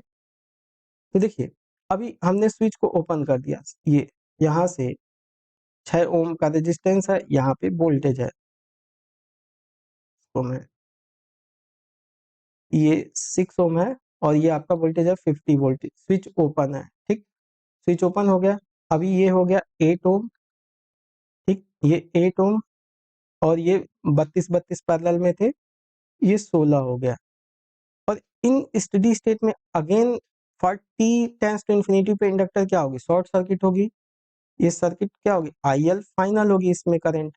बट यहाँ पे तो कोई करंट आ नहीं रहा है, जब करंट आ नहीं रहा है तो इनफाइनाइट इसमें करंट कोई जाए नहीं, तो आई इनफाइनाइट क्या होगा, जीरो होगा। अब हमको टाइम कांस्टेंट बताना है। तो देखिए यहाँ पे हमने IL0 की वैल्यू भी निकाली, वो आई 2.5 एम्पियर, और IL फाइनल की वैल्यू हमने निकाली 0 एम्पियर। हमको टाउ निकालना, टाउ इक्वल टू L/R। तो मैंने बताया था कि हमेशा एनर्जी स्टोरिंग एलिमेंट के क्रॉस टाउ निकालते हैं। तो स्विच तो ओपन है, ठीक है, तो यहाँ से हम टाउ निकाल लेंगे। तो इंडिपेंडेंट वोल्टेज शॉर्ट सर्किट हो गया, ये स्विच ओपन है तो इससे तो कोई कनेक्शन है नहीं। यहाँ पे आर इक्वलेंट निकालेंगे, तो देखिए ये 8 8 16 सीरीज में आ गया, इसके पैरेलल में है। तो यहाँ से आर इक्वलेंट कितना आ गया 16 पैरेलल 16। तो आर इक्वलेंट कितना आ गया 8 आ गया, और एल इक्वलेंट कितना है 2 है। यहाँ से ऐसे एल इक्वलेंट निकालेंगे तो वो 2 आएगा, और टाउ की वैल्यू L/R होगी, मतलब 2/8 मतलब 1/4 होगा। तो टाउ की वैल्यू भी 1/4 आ गई। अब इस इक्वेशन में पुट कर देंगे तो आई टी कितना आ जाएगा, आई टी बराबर आई फाइनल 0 है plus I initial 2.5 minus I final 0 ई की पावर टी बाई 1/4, 4 ऊपर आ जाएगा तो ये 4t हो जाएगा, 4 इंटू टी। तो इसका मतलब 2.5 ई की power minus 4t I T की वैल्यू आएगी आपकी, ठीक है। तो देख लीजिए कौन सा ऑप्शन मैच हो रहा है। तो देख लीजिए इसमें ऑप्शन ए आपका करेक्ट होगा, 2.5 इंटू ई की पावर माइनस 4t एम्पियर इसकी करंट होगी। चलिए नेक्स्ट क्वेश्चन करते हैं। कह रहा है कि for a three phase transmission line find the disruptive critical voltage if corona loss of A line is 25 kilowatt at 50 kV per phase and 10 kilowatt at 60 kV per phase, ठीक है। तो हमको क्रिटिकल डिस्ट्रप्टिव वोल्टेज, देखिए जो corona loss होता है वो होता है प्रोपोर्शनल में, अ, वो प्रोपोर्शनल होता है VPH माइनस VC के स्क्वायर के बराबर। और ये जो होता है यही होता है क्रिटिकल डिस्ट्रप्टिव वोल्टेज, और ये फेज वोल्टेज है as per given respective corona losses. तो हम इसको लिख सकते हैं एक फार्मूला की PC2 कोरोना लॉस 2 केस अपान कोरोना लॉस 1 केस बराबर VPH1 minus VC upon VPH2 by, sorry ये 2 लिया तो ये 2 होगा और ये 1 होगा,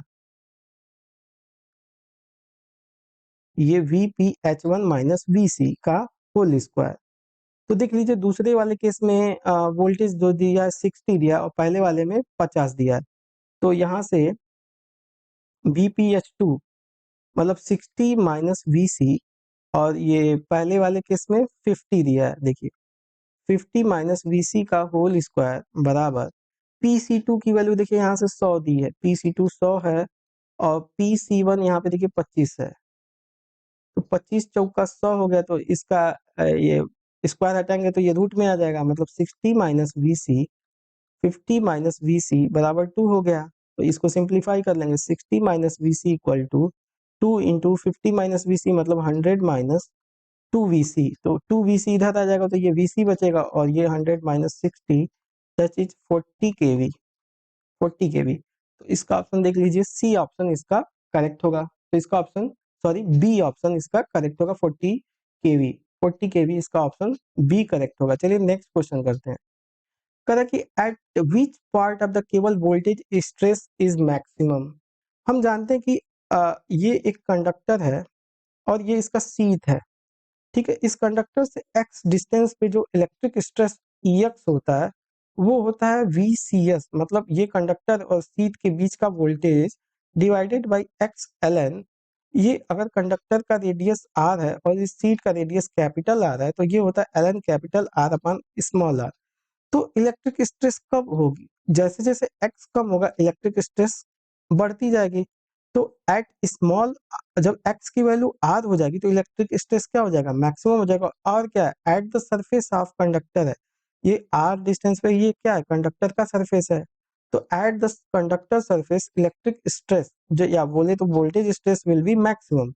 इसलिए इसका ऑप्शन डी करेक्ट होगा, इसलिए इसका ऑप्शन आपका डी करेक्ट होगा। चलिए next question, sorry, conductor core, conductor surface, conductor core या कंडक्टर सरफेस, तो डी ऑप्शन इसका। कंडक्टर कोर करने का मतलब इंटरनल पार्ट हो गया ना।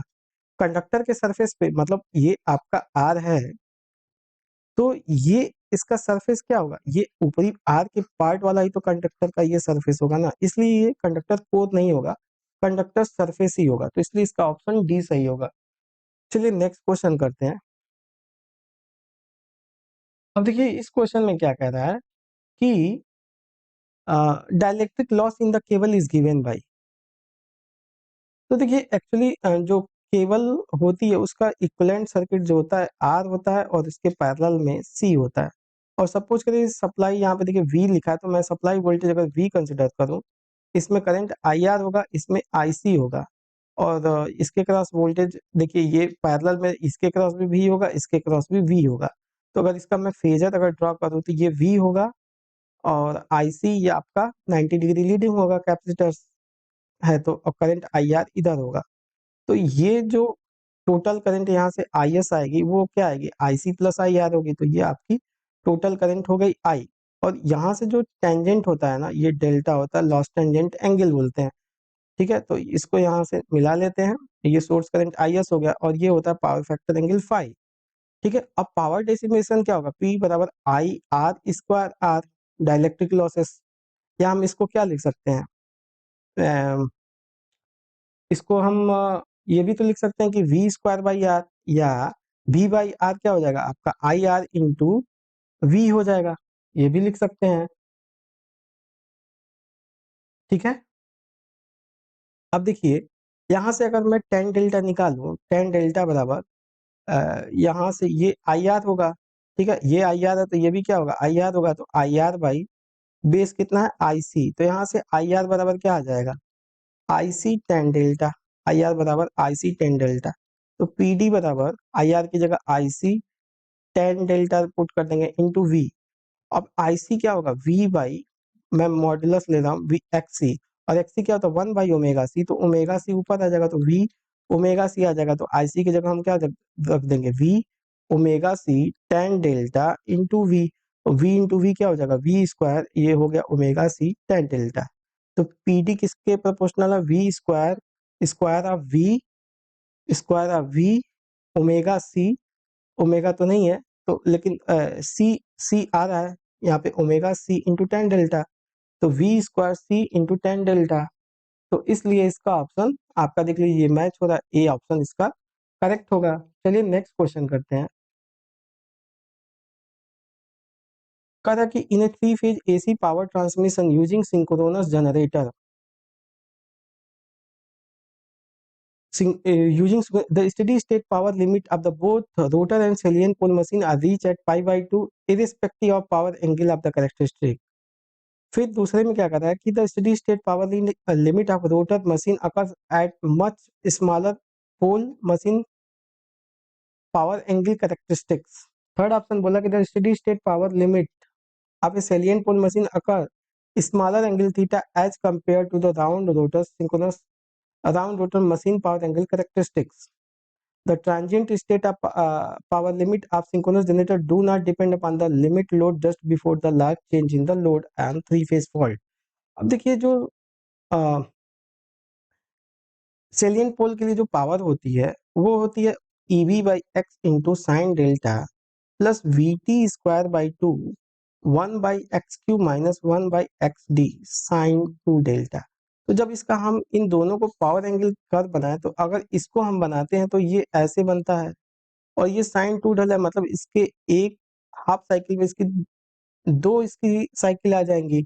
तो टोटल पावर को जब हम ऐड करेंगे, जब टोटल पावर हम ऐड करेंगे तो ये देखिए ये 90 डिग्री है, steady state limit P max. तो इनको ऐड करेंगे तो यहाँ पे जीरो, तो ये जीरो होगा और यहाँ पे देखिए तो इसका पीक इन दोनों का ऐड करके यहाँ पे कहीं पीक आएगा। फिर यहाँ पे देखिए तो इन दोनों का ये पीक तो आएगा ही, ये जीरो है। फिर यहाँ से इनको ऐड करेंगे तो इसका कहीं यहाँ पे आएगा और ये ऐसे ये जीरो जीरो है। तो इसको अगर हम मिलाएं तो ये कुछ ऐसा बनेगा और इसका पी मैक्सिमम देखिए तो इससे कम पे आ रहा है। ठीक है, तो ये जो है सेलिएंट का P maxima, salient pole machine का, और ये राउंड रोटर सिंक्रोनस मशीन का है। तो इसका जो मैक्सिमा आ रहा है वो लेस देन 90 डिग्री आ रहा है।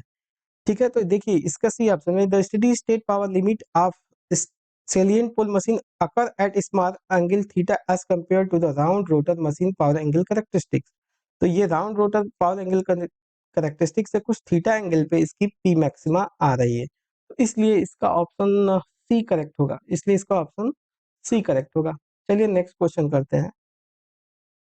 कह रहा है कि द इनर्शिया कांस्टेंट, इस क्वेश्चन में क्या कह रहा है कि the inertia constant of two group of machine which swing together m1 and m2 then inertia constant will be। हम जानते हैं कि जो स्विंग इक्वेशन होती है वो होती है M D two del upon D T square P M minus PE होती है। ठीक है, अब देखिए दोनों स्विंग टुगेदर करने का मतलब कि दोनों की इनर्शिया क्या है, दोनों का जो स्विंग टुगेदर करने का मतलब दोनों का डेल वन और डेल टू क्या है, बराबर है दोनों का डेल वन डेल टू। तो सपोज पहले मशीन के लिए ये M one D two del one upon D T square बराबर P M one minus P E one है, और दूसरे मशीन के लिए ये डेल वन बराबर डेल टू है। तो ये तो इनर्शिया एम टू है बट ये भी D two del one upon D T square ही होगा क्योंकि del one equal to del T for swing together, ये P M two minus P E two होगा। तो अगर दोनों को हम ऐड करेंगे तो ये M one plus M two D two del upon D T square हो जाएगा और ये क्या हो जाएगा P M one plus P M two, इसमें माइनस कॉमन लेंगे तो ये P E one plus P E two होगा। तो ये क्या है, एम इक्वलेंट है व्हेन मशीन टुगेदर कितना आ रहा है M one plus M two आ रहा है। ठीक है, तो अगर दोनों स्विंग टुगेदर है तो इसलिए इसका ऑप्शन सी होगा। अगर दोनों स्विंग टुगेदर नहीं होते तो वो आता है M one M two upon M one plus M two. ये पिछले मैंने टेस्ट में डिस्कस किया, उस केस में अगर दोनों एक साथ स्विंग नहीं होते तो ये सही होता है बट इस केस में स्विंग टुगेदर है तो इसलिए इसका ऑप्शन सी करेक्ट होगा। चलिए नेक्स्ट क्वेश्चन करते हैं। अब देखिए इस क्वेश्चन में क्या कह रहा है कि in the circuit shown in figure Q is initially zero when clock pulse are applied the subsequent state of q is। अब देखिए ये जो है जेके फ्लिप फ्लॉप है, तो जेके फ्लिप फ्लॉप का अगर हमको कैरेक्टरिस्टिक इक्वेशन पता हो ना कि जो नेक्स्ट में क्या आता है तो वो होता है, जो नेक्स्ट आता है जेके फ्लिप फ्लॉप में वो होता है क्यू बार जे प्लस के बार क्यू, क्यू बार जे प्लस के बार क्यू। तो यही इस जेके फ्लिप फ्लॉप का आउटपुट है, ये हो गया क्यू बार जे प्लस के बार क्यू। अब यहाँ से देखिए तो ये जो k है इस q से कनेक्टेड है, तो k की वैल्यू क्या है q के बराबर है, इनपुट में q जा रहा है और यहाँ पे देखिए j 1 से कनेक्टेड तो j की वैल्यू 1 है, यहाँ पे पुट कर देंगे। तो देखिए q बार सॉरी q, ये तो q बार का q बार हो गया, j की वैल्यू क्या है j की वैल्यू 1 है तो यहाँ पे 1 पुट कर देंगे और k बार की वैल्यू q है तो यहाँ पे k की जगह q करेंगे, इसके बाद आ जाएगा q बार की वैल्यू क्या हो गई 0। तो क्यू एन प्लस वन जो नेक्स्ट स्टेट आएगा वो किसके बराबर आएगा क्यू बार के बराबर आएगा। अब देखिए इनिशियली जब कोई भी क्लॉक नहीं है with no clock, initially output में क्या दिया है 0। अब और इक्वेशन में हमारी क्यू बार आई है, अब फर्स्ट क्लॉक गई तो ये 0 को ये यहाँ पे 0 पुट करेंगे तो ये क्या हो जाएगा 1 होगा फर्स्ट क्लॉक पे। सेकेंड क्लॉक पे जब जाएगी तो ये अभी 1 है तो यहाँ पे 1 पुट करेंगे तो ये क्या हो जाएगा 0 हो जाएगा। तो फिर ये अल्टरनेट ये 1 0 1 सॉरी ये फिर 0 होगा फिर ये 1 होगा, तो अल्टरनेट 1 0 1 0 आता रहेगा। तो देख लीजिए कौन सा ऑप्शन मैच हो रहा है, ए ऑप्शन इसका मैच हो रहा है तो इसलिए इसका ऑप्शन ए करेक्ट होगा। ठीक है, 1010 रिपीट हो रहा है। ऐसा नहीं कि 01 वाला ऑप्शन ले लीजिएगा, क्योंकि आफ्टर क्लॉक पूछा है, ठीक है ना, इनिशियल वैल्यू नहीं दी, after clock when the clock pulse are applied के बाद की क्या क्या स्टेट्स आएंगी वो पूछा है, ठीक है। तो नेक्स्ट क्वेश्चन करते हैं। अब देखिए इस क्वेश्चन में कह रहा है कि कौन सा फ्लिप फ्लॉप है ये, ठीक है, कौन सा फ्लिप फ्लॉप है। बेसिकली देखिए 4 तरह के फ्लिप फ्लॉप होते हैं, एक होता है एसआर, और एक होता है जेके, एक डी होता है और एक टी होता है। तो इनकी कैरेक्टरिस्टिक इक्वेशन हमें पता होनी चाहिए। जो एसआर फ्लिप फ्लॉप होता है वो अगर इनपुट में यस है और एस और आर है, तो इसका जो आउटपुट इक्वेशन होती है S plus R by Q होती है। और जेके में अभी बताया कि ये क्यू बार जे प्लस के बार क्यू होता है, और डी में जो इनपुट होता है वही आउटपुट डी ही आता है। और टी फ्लिप फ्लॉप में टी एक्सॉर क्यू आता है, टी एक्सॉर क्यू आता है। तो अब देखते हैं इस क्वेश्चन को कि इस क्वेश्चन में कौन सा फ्लिप फ्लॉप है, ठीक है। तो देखिए ये क्यू है, तो इसका मतलब ये पॉइंट क्या होगा, क्यू होगा, तो इसका मतलब ये इससे कनेक्टेड होता है, यहाँ पे क्यू है। अब ये एक्स है, तो ये यहाँ पे एक्सॉर गेट है, तो यहाँ पे क्या आ गया, क्यू एक्सॉर एक्स आ गया। और डी में जो इनपुट है, यहाँ से देखिए डी फ्लिप फ्लॉप में जो नेक्स्ट स्टेट होती है Q N plus one equal to D. तो जो डी में इनपुट आया वो यहाँ पे जो क्यू एन प्लस वन होगी वो इक्वल टू डी है। और डी किसके बराबर है, क्यू एक्स और एक्स के, क्यू एक्स और एक्स के। और इस तरह का आउटपुट देखिए किससे मैच हो रहा है, टी फ्लिप फ्लॉप से। तो ये एक तरह का टी फ्लिप फ्लॉप है। तो ये कौन सा फ्लिप फ्लॉप है, टी फ्लिप फ्लॉप है। तो इसलिए इसका ऑप्शन सी करेक्ट होगा, इसलिए इसका ऑप्शन सी करेक्ट होगा। चलिए नेक्स्ट क्वेश्चन करते हैं।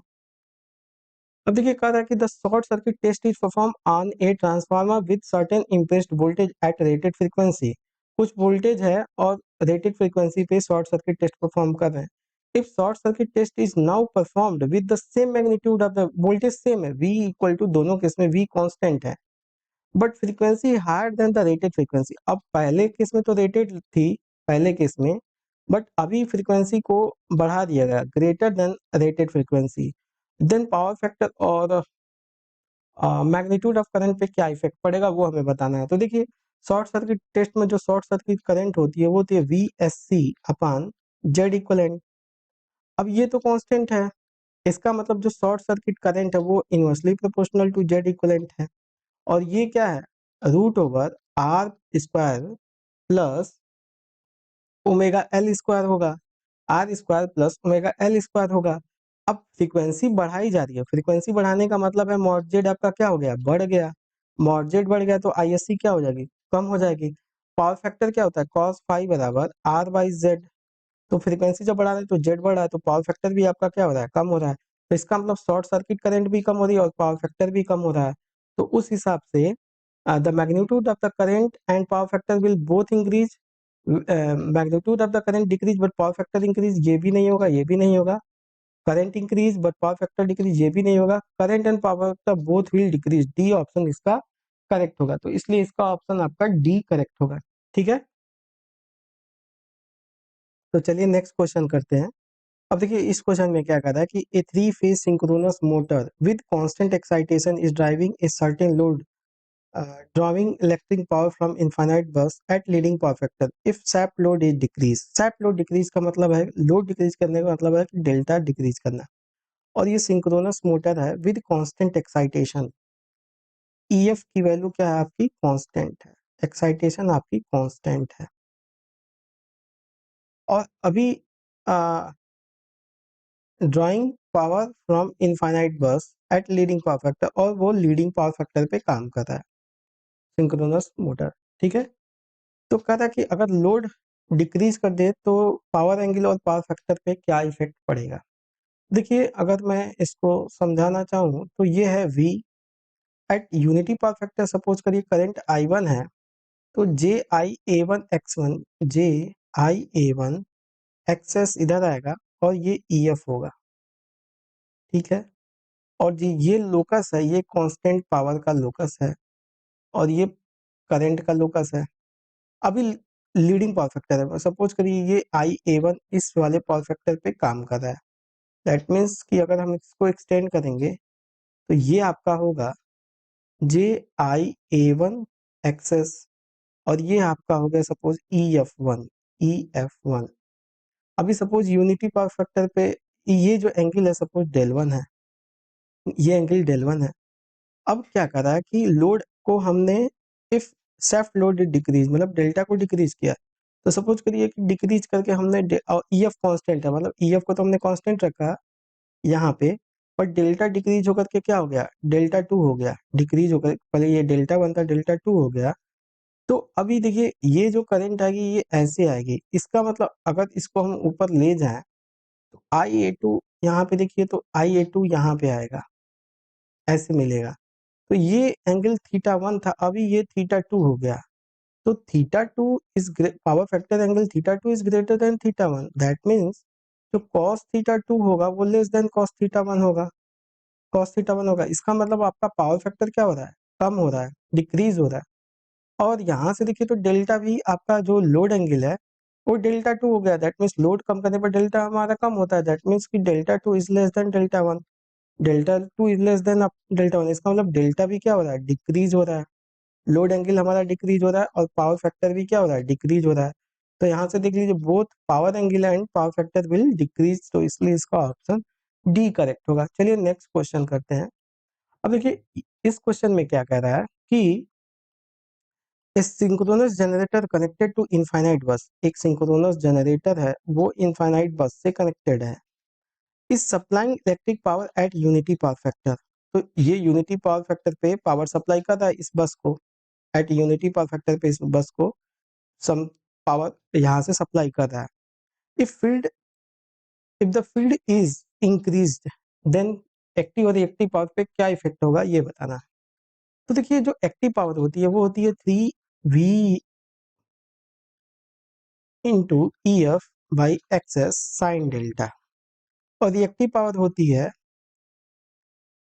अगर देखा जाए तो ई एफ वी बाई 3 तो बाहर ले ले, by X S cos delta minus V square by X S होती है। तो यहाँ से क्यू जो प्रोपोर्शनल आता है वो आता है E F cos delta minus V के प्रोपोर्शन में आता है, ठीक है।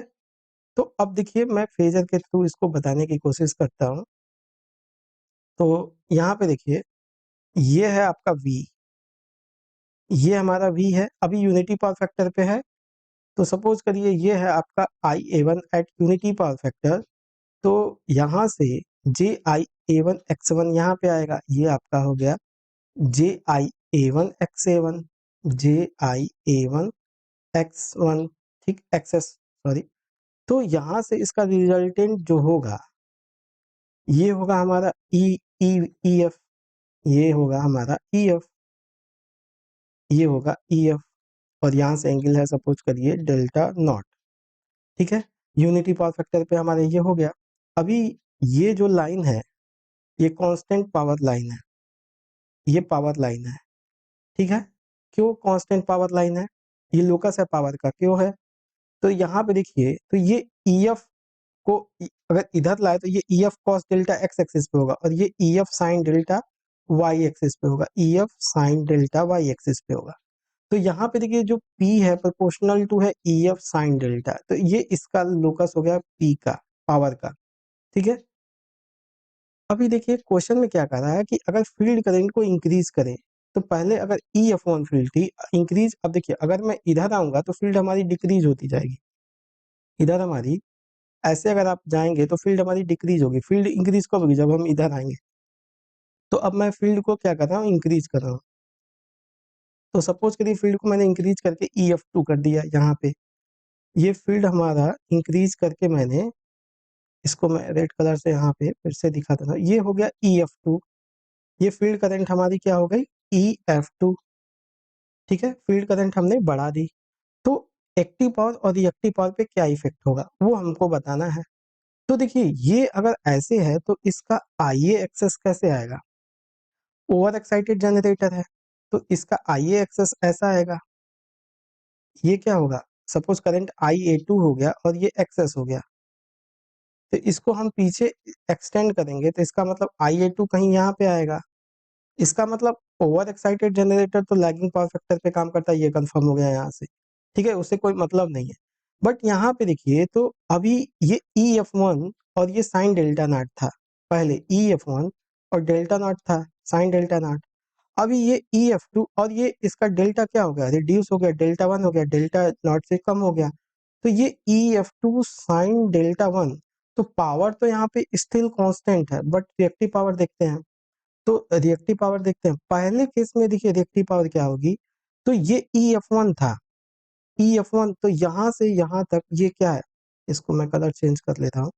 यहाँ से यहाँ तक में ये है EF1 कॉस डेल्टा नॉट, और ये देखिए V के बराबर है यहाँ पे, E EF cos delta not is equal to V है, तो इसलिए तो इस पहले यूनिटी पावर फैक्टर पे रिएक्टिव पावर क्या है, 0 है। बट अभी रिएक्टिव पावर बढ़ के यहाँ से यहाँ तक हो गई है। अभी दूसरे केस में ये हो गया आपका, इतना जो मैग्नीट्यूड है ये कितना, EF2 कॉस डेल्टा 1 है, और ये V इतना है, यहाँ से यहाँ तक ये V है, तो ये इतना पोर्शन क्या है, EF cos del 1 minus V। और ये देखिए EF cos del 1 greater than V है, तो ये क्या है, ग्रेटर देन 0 है। और ये किसके बराबर है, Q के, तो Q क्या कर रहा है, पॉजिटिव है, Q इज ग्रेटर देन 0। तो जनरेटर क्या कर रहा है, सप्लाई कर रहा है पावर को, तो एक्टिव पावर तो सेम रही। और देखिए चूंकि ये लैगिंग पावर फैक्टर पे ये आया, क्यू आया है, तो जनरेटर कौन सा सप्लाई करेगा, लैगिंग रिएक्टिव पावर सप्लाई करेगा। तो देख लीजिए both active power and reactive power output machine will be remains unchange, ये गलत। The active power of the machine will be remains unchange, ये तो ठीक है, but machine will also supply lagging reactive power, तो इसलिए इसका ऑप्शन बी करेक्ट होगा, क्योंकि यहाँ पे देखिए क्यू पॉजिटिव आया है, और चूंकि ये जनरेटर है और Q इज ग्रेटर देन 0, तो जनरेटर क्या करेगा, लैगिंग रिएक्टिव पावर सप्लाई करेगा टू दी इनफाइनाइट बस। ठीक है, तो इसका ऑप्शन बी करेक्ट होगा। चलिए नेक्स्ट क्वेश्चन करते हैं। अब देखिए इसमें कहा था कि which of the following speed torque characteristics of the machine is correct, synchronous motor. तो देखिए सिंक्रोनस मशीन मेंटेन करता है हमेशा constant speed, that's why it is called synchronous speed irrespective of the torque.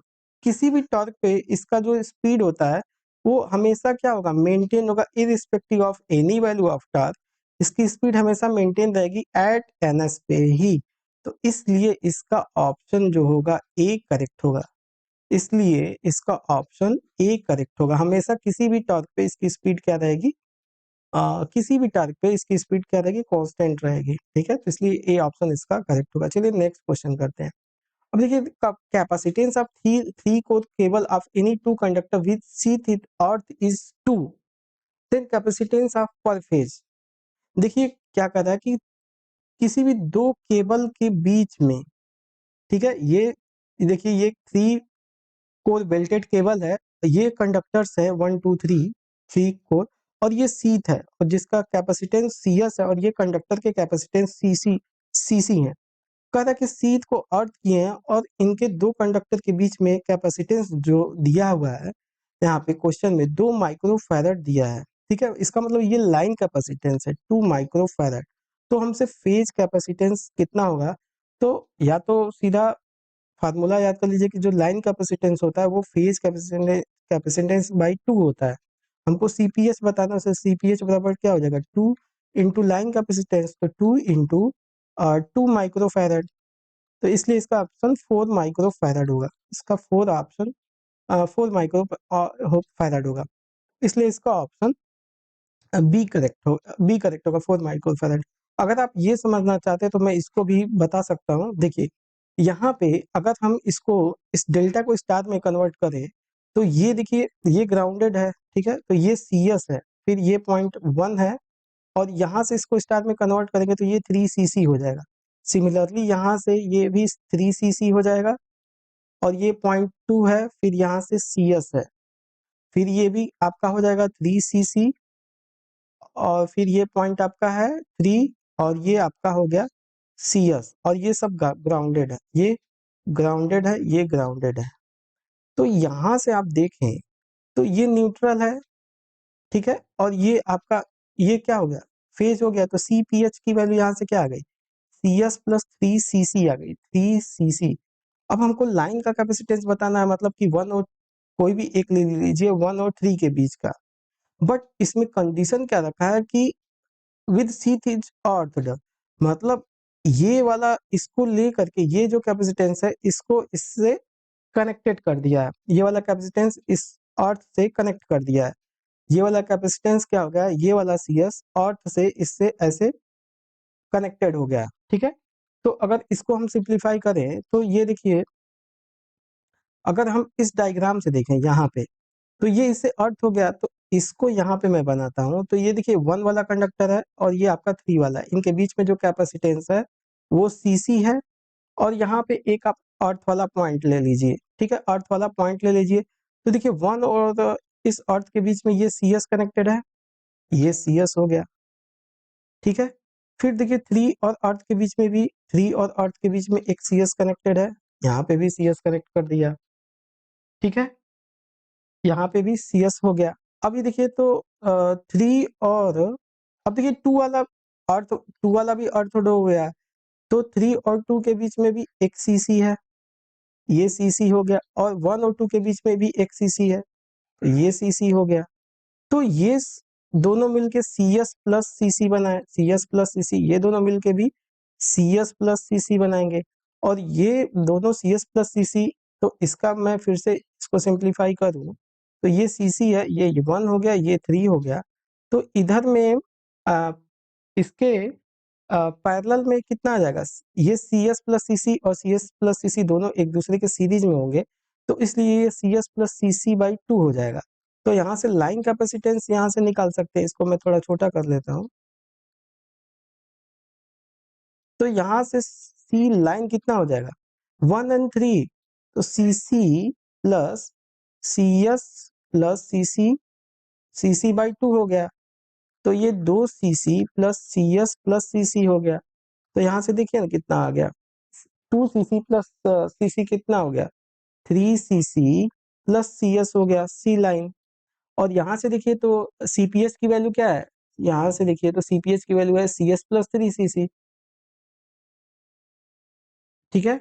और ये देखिए इनके बाई 2 है, तो इसके भी बाई 2 हो गया, बराबर CS plus 3CC plus CS की वैल्यू है CPH, तो CPH बाई 2 हो गया, तो CL बराबर यही जो मैंने रिलेशन रखी थी, ये यहाँ से आती है इस तरह से, तो ये काफी बड़ा है, तो इसको रिमेम्बर करना ही अच्छा रहेगा, एग्जाम में इतना करने का टाइम नहीं रहता है, तो इतना याद रखिए, जो लाइन कैपेसिटेंस होता है वो फेज कैपेसिटेंस कैपेसिटेंस का बाई 2 होता है, इसलिए इसका ऑप्शन बी करेक्ट होगा। चलिए नेक्स्ट क्वेश्चन करते हैं। अब देखिए कह रहा है कि 3 insulating material with breakdown strength 250 KV volt centimeter, फिर 200 kilo volt per centimeter and 150 KV per centimeter with permittivity 2.5, 3 and 3 point are used in the single core cable. If factor of safety is 5, location of the material with respect to, ये हमको बताना है। तो देखिए जो dielectric state होता है वो होता है lambda upon 2 pi epsilon R, 2 pi epsilon R. तो हर इक्वल स्ट्रेस जो होना चाहिए E1 जीटा 1, ठीक है, E1 जीटा 1 R1, ठीक है, E2 zeta 2 R2 equal to E3 zeta 3 R3 होना चाहिए, मतलब ऐसे ये मैक्सिमम है। तो यहाँ पे ये इक्वल बनाने के लिए यहाँ पे मिनिमम वाला हमको डाइलेक्ट्रिक का मटेरियल रखना होगा, तो सबसे मैक्सिमम जैसे 250 है, तो इसमें जो सबसे मिनिमम कौन सा है 2.5 वाला, तो हम यहाँ पे 2.5 लिखेंगे। सपोज E2 की वैल्यू हम 200 रख रहे हैं, तो अब इन दोनों में सबसे छोटा कौन सा है 3 वाला है, तो यहाँ पे हम 3 रखेंगे। फिर इसमें देखिए 100, यहाँ पे ये 150 है E3, तो यहाँ पे कौन सा वाला रखेंगे जो सबसे ज्यादा होगा, तो ये 3.5। तो सीक्वेंस क्या होगा, पहले 2.5 वाले को, मतलब ये है ऐसे, ये कोर है, तो यहाँ पे पहले हम 2.5 वाले को रखेंगे, यहाँ पे 3 वाले को, और यहाँ पे 3.5 वाले को, तो ये 2.5 3 3.5, so that equal distribution of stress हो सके for economical size of conductor. तो उस हिसाब से इसका ऑप्शन ए करेक्ट होगा, 2.5 3 3.5। चलिए नेक्स्ट क्वेश्चन करते हैं। अब देखिए इस क्वेश्चन में कह रहा है कि ए थायरिस्टर, कहते हैं एक thyristor is triggered by train of pulse. तो एक थायरिस्टर है, किसी भी ट्रेन ऑफ पल्स का मतलब ऐसी पल्स होगी, उसे ट्रिगर्ड किया जा रहा है, फिर इसकी जो फ्रीक्वेंसी दी है एफ की वैल्यू 4 किलोहर्ट्ज है, 4 किलोहर्ट्ज है, और ड्यूटी साइकिल अल्फा की वैल्यू 0.2 है, तो व्हाट इज पल्स विड्थ, ये पल्स विड्थ कितना है, मतलब ये टी ऑन है सपोज और ये टी ऑफ है, तभी तो ये टोटल टाइम पीरियड क्या होगा, टी होगा। तो हमसे टी ऑन पूछ रहा है इस क्वेश्चन में, तो अल्फा इक्वल टू क्या हो जाएगा, यहाँ पे ड्यूटी साइकिल क्या होता है, टी ऑन बाई टी होता है, टी ऑन बाई टी होता है, और वन बाई टी क्या होता है, वन बाई टी एफ होता है, तो इसको हम टी ऑन इंटू एफ लिख सकते हैं। तो यहाँ से टी ऑन बराबर क्या हो गया, अल्फा बाई एफ हो गया। और ड्यूटी साइकिल 0.2 दी है और फ्रीक्वेंसी 4 × 10⁻³ हो गया।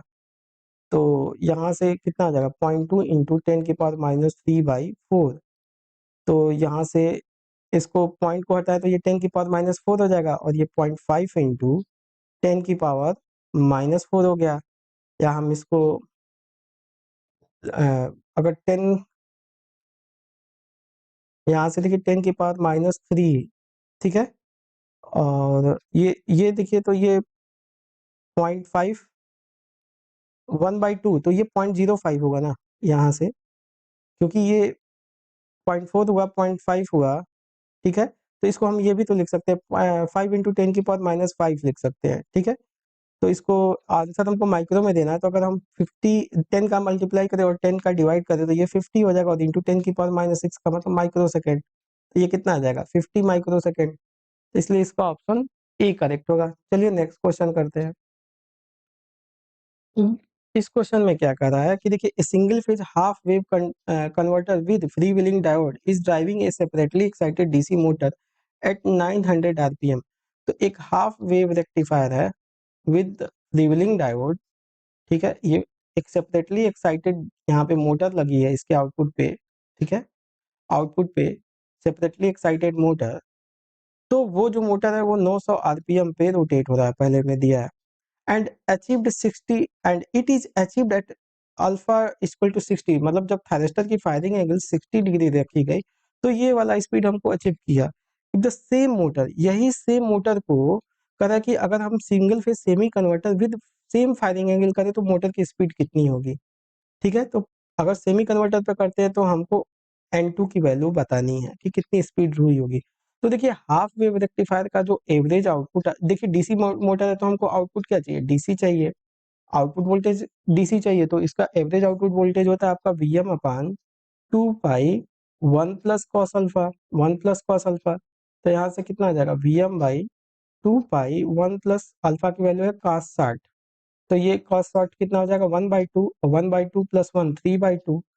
तो यहाँ से इसकी वैल्यू हो गई आपकी 3/2, क्योंकि ये 1/2 प्लस 1 3/2, तो ये 3 Vm/4 पाई आ गया, 3 Vm/4 pi we not average.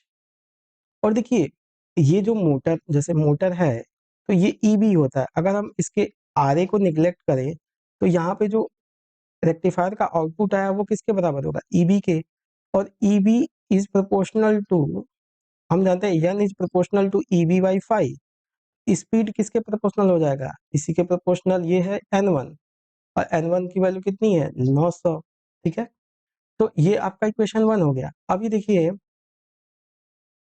तो अभी दूसरे केस में सेमी कन्वर्टर है, full wave semi converter, semi converter का आउटपुट सपोज कर लीजिए V02 है, तो उसका आउटपुट वोल्टेज क्या होता है, Vm/पाई 1 प्लस कॉस अल्फा। तो अल्फा की जगह 60 रखेंगे तो ये कितना आ जाएगा, 3/2, तो 3 Vm/2 पाई हो गया V02, ठीक है। तो 3 Vm/2 पाई आ गया। अब देखिए V01 जो आया था हमारा, इस 3 Vm/4 पाई, तो इसको हम 1/2 इसको लिख सकते हैं ना ऐसे, 3 Vm/2 पाई। तो ये जो है ये क्या है, ये V02 है, that is 1/2 into V02। From equation number 2 से देखिए तो ये इसकी वैल्यू हम यहाँ पे V02 कर सकते हैं। इसका मतलब आपका V01/V02 की वैल्यू कितनी आ गई, 1 आ गई, और ये प्रोपोर्शनल वोल्टेज किसके हैं, N1/N2 के। तो N1 की वैल्यू आपकी कितनी दी है, 900, और N2 हमसे पूछ रहा है। तो यहाँ से देख लीजिए क्रॉस मल्टीप्लिकेशन करेंगे तो N2 बराबर 900 इंटू 2 कितना हो जाएगा, 1800 आरपीएम, 1800 आरपीएम। तो देख लीजिए कौन सा ऑप्शन मैच हो रहा है, सी ऑप्शन इसका करेक्ट होगा। चलिए नेक्स्ट क्वेश्चन करते हैं। अब देखिए इस क्वेश्चन में क्या कह रहा है, इस क्वेश्चन में कह रहा है कि buck converter with input voltage तो सप्लाई वोल्टेज कितनी है 12 वोल्ट है, आउटपुट वोल्टेज कितना है 5 वोल्ट। अब बक कन्वर्टर है मतलब आउटपुट मतलब स्टेप डाउन चोपर हो गया, मतलब V not equal to alpha VS हो गया। तो हमसे ड्यूटी साइकिल क्या हो जाएगी, अल्फा बराबर V नॉट बाई VS हो जाएगी, यही हमसे पूछ रहा है।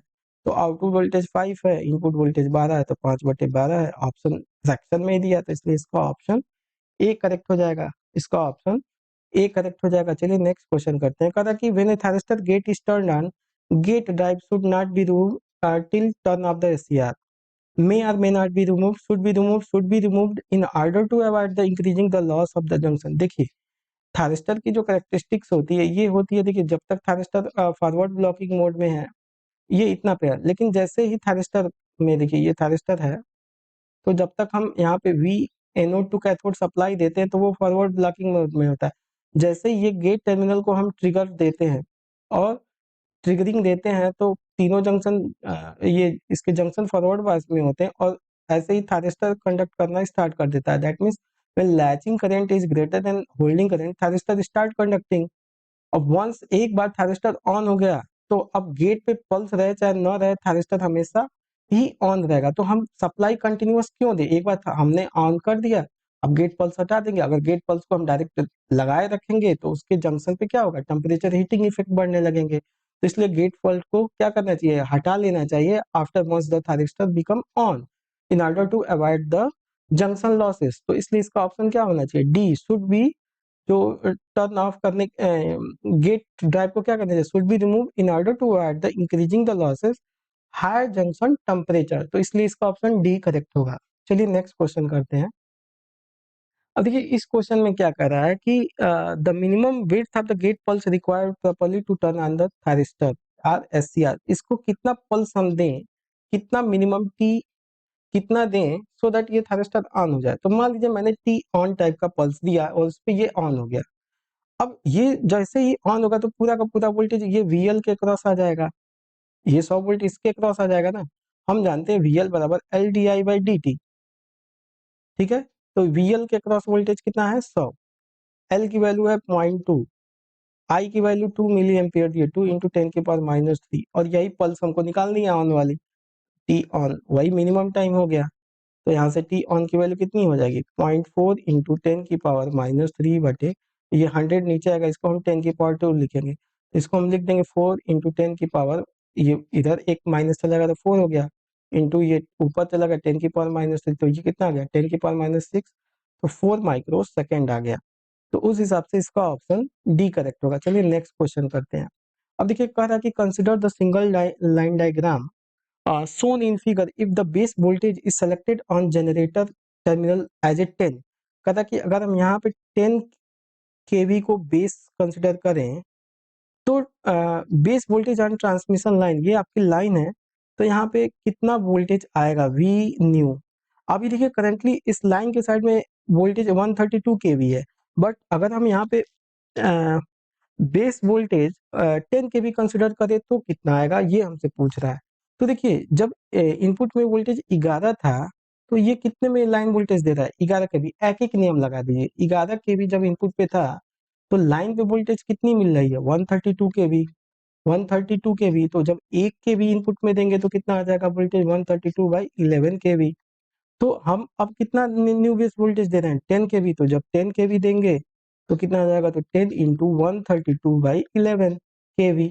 तो देख लीजिए 11 कम 11, 11 दूना 22, तो ये कितना आ गया 120 kV अब आएगा। तो जब हम बेस को 10 kV सेलेक्ट करेंगे तो यहाँ पे 120 kV नया वोल्टेज अपीयर होगा। तो इसलिए इसका ऑप्शन सी करेक्ट होगा, इसका ऑप्शन सी करेक्ट होगा। चलिए नेक्स्ट क्वेश्चन करते हैं। देखिए इस क्वेश्चन में कहा था कि the charging reactance of A 50 kilometre length of line is 1500, what will be the charging reactance for 100 kilometre line. XC जो होता है 1/ω/C होता है। अगर C जो है total capacitance of the line है, total capacitance of the line है, तो C टोटल जो होगा capacitance per unit length into length होगा। इसका मतलब XC को हम is proportional to 1/C proportional to capacitance per unit length into length of the line. इसका मतलब XC जो है, जो चार्जिंग रिएक्टेंस है, inversely proportional to the length of line. तो XC2 बाई XC1 बराबर हम क्या लिख सकते हैं, L1 बाई L2 लिख सकते हैं। तो L1 की वैल्यू कितनी है, 50 है। L2 अभी 100 हो गया, हमको XC2 बताना है। XC1 देखिए 1500 है। तो यहाँ से देखिए 2 जीरो से 2 जीरो कट गया, तो XC2 बराबर कितना आ गया, 15 इंटू 50 आ गया। तो 15 पचे 75, तो 750 ओम आ गया XC2 की वैल्यू। तो देख लीजिए कौन सा ऑप्शन मैच हो रहा है। इसका ऑप्शन ए करेक्ट होगा। ठीक है, चलिए नेक्स्ट क्वेश्चन करते हैं। अब देखिए इस क्वेश्चन में कह रहा है कि which of the following statement is true. Transmission line is not use for communication. क्यों नहीं, हम power line carrier communication with using wave trap, using wave trap से हम क्या करते हैं, ट्रांसमिशन लाइन यूज करते हैं। तो ये स्टेटमेंट गलत है। अब हमें बताना कि कौन सा स्टेटमेंट ट्रू है। Transmission line are classified only as per their construction, not as per wavelength. ही हम ट्रांसमिशन लाइन को बताते हैं कि कौन सी लाइन शॉर्ट है, कौन सी लॉन्ग है, कौन सी मीडियम है। तो ये भी ऑप्शन गलत है। Corona loss are less in DC than AC, क्योंकि पीसी जो होता है प्रोपोर्शनल टू एफ प्लस 25 होता है। इन केस ऑफ डीसी ये 0 हो जाएगा, तो पीसी डीसी जो कोरोना लॉस इन डीसी होगा वो लेस होगा एज कंपेयर टू पीएसी, मतलब corona loss in case of AC. तो तीसरा वाला ऑप्शन सही है। Cable are used in DC supply only, ये भी स्टेटमेंट गलत है। तो इसलिए इसका केवल तीसरा ऑप्शन करेक्ट होगा। तो इसलिए इसका ऑप्शन सी करेक्ट होगा। चलिए नेक्स्ट क्वेश्चन करते हैं। अब देखिए इसमें कहा था कि द सिंक्रोनाइजिंग पावर रिएक्टेंस क्या होगा। देखिए जो पी पावर होती है वो होती है output power EV by X into sine delta. जो सिंक्रोनाइजिंग पावर होती है वो होती है sorry DPE by D del को हम बोलते हैं सिंक्रोनाइजिंग पावर। तो यहाँ से निकाल लीजिए ईवी बाई एक्स, और इसको हम बोलते हैं पी मैक्स। ये है पी मैक्स, तो ये क्या हो गया, कॉस डेल्टा। तो ये क्या हो गया, पी मैक्स कॉस, ये क्या हो गया, पी मैक्स कॉस डेल्टा हो गया। पी मैक्स कॉस डेल्टा हो गया। जब इसको ये आपका पी मैक्स हो गया और डिफरेंशिएट किया तो साइन डेल्टा का कॉस डेल्टा हो गया। तो देख लीजिए इसका सी ऑप्शन मैच हो रहा है, तो इसका सी करेक्ट होगा। चलिए नेक्स्ट क्वेश्चन करते हैं। Question number 49। अब कहा था कि a 50 hertz generator has inertia constant 6 mega joule per MVA connected to a synchronous motor जिसकी इनर्शिया कांस्टेंट है 5 mega joule MVA through a network reactance. The generator deliver power of 1 per unit to a motor which reduces to 0.6 per unit when the fault occurs, then angular acceleration। देखिए यहाँ पे दोनों का inertia क्या है, different है। इसका मतलब एच इक्वलेंट क्या होगा, H1 H2 अपान H1 प्लस H2 हो जाएगा। अभी मैंने डिस्कस किया था पीछे कि अगर बोथ स्विंग टुगेदर है या, तो यहाँ पे स्विंग टुगेदर नहीं है, तो इनकी वैल्यू कितनी हो जाएगी, 6 × 4 अपान 6 + 4 कितना आ जाएगा, 6 × 4 मतलब 24/10 आ गया। ठीक है, तो हम जानते हैं as per swing equation H equivalent d2 del upon dt square बराबर P1 माइनस P2। तो एच इक्वलेंट यहाँ से रख देंगे तो ये कितना हो गया 24 और यहाँ पे 180 एफ भी होता है। अगर उसको हम यहाँ से, मैं थोड़ा फार्मूले में यहाँ पे 180 एफ भी होता है। ठीक है, तो यहाँ से ये कितना हो गया 24/10 इंटू 1/80 और 1/80 और एफ की वैल्यू आपकी 50 है ना, एफ की वैल्यू 50 है, 50 हर्ट्ज दिया है। और ये एक्सीलरेशन है, देखिए ना, यूनिट इलेक्ट्रिकल डिग्री पर सेकंड स्क्वायर, तो ये डिग्री में है और टाइम है तो सेकंड स्क्वायर, तो डिग्री पर सेकंड स्क्वायर क्या है, यही अल्फा एक्सीलरेशन इनटू अल्फा। पहले 1 थी, देखिए आउटपुट में 1 था, फॉल्ट आया तो ये कितना हो गया 0.6 हो गया, तो ये कितना आ गया 0.4 हो गया। तो अल्फा हमें निकालना है, तो 0.4 इंटू 10 इंटू 180 इंटू 50/24। तो यहाँ से ये देखिए, तो 4 × 6 = 24 और ऊपर नीचे 10 का मल्टीप्लाई करेंगे तो ये 60 हो गया, और ये 0 से 0 गया, और ये 6×3 = 18, 30 हो गया। तो 30 × 50 कितना आ गया 1500। तो 1500 इलेक्ट्रिकल डिग्री पर सेकेंड स्क्वायर आएगा। ठीक है, तो इसलिए इसका ऑप्शन सी करेक्ट होगा। चलिए नेक्स्ट क्वेश्चन करते हैं। देखिए इस क्वेश्चन में कह रहा है कि रिएक्टेंस रिले क्या क्या है। तो अगर मेरा प्रीवियस टेस्ट देखे होंगे तो मैंने तीनों रिले के बारे में डिस्कस किया है। तो इसमें डायरेक्शन रिस्ट्रेंड होता है, जो रिएक्टेंस रिले होती है तो ये डायरेक्शन रिस्ट्रेंट, और एक तरह की ये ओवर करंट रिले होती है, तो इसलिए इसको हम बोलते हैं direction restraint over current relay. तो इसलिए इसका ऑप्शन बी करेक्ट होगा। तो ये टोटल 50 क्वेश्चन मैंने डिस्कस किए, जो कि आपके एग्जाम पॉइंट ऑफ व्यू से बहुत ही इंपॉर्टेंट होने वाला है। देखिए पेपर इससे तो इजी आएगा, इतना कैलकुलेटिव नहीं आएगा, बट मेरा पर्पज ये है कि आप इससे सीखिए कि आपको पेपर में अगर न्यूमेरिकल पेपर आ जाए और थ्योरी मिक्स हो तो हम टाइम को कैसे मैनेज करेंगे, कैसे मैनिपुलेट करेंगे कि हम ज़्यादा से ज़्यादा स्कोर करें। और मैंने हर वैरायटी के इसमें क्वेश्चन लिए हैं। तो अगर आपको वीडियो अच्छी लगे तो वीडियो को लाइक करें और चैनल को सब्सक्राइब करें और अपने फ्रेंड सर्कल में भी शेयर करें। ठीक है, ओके, थैंक यू।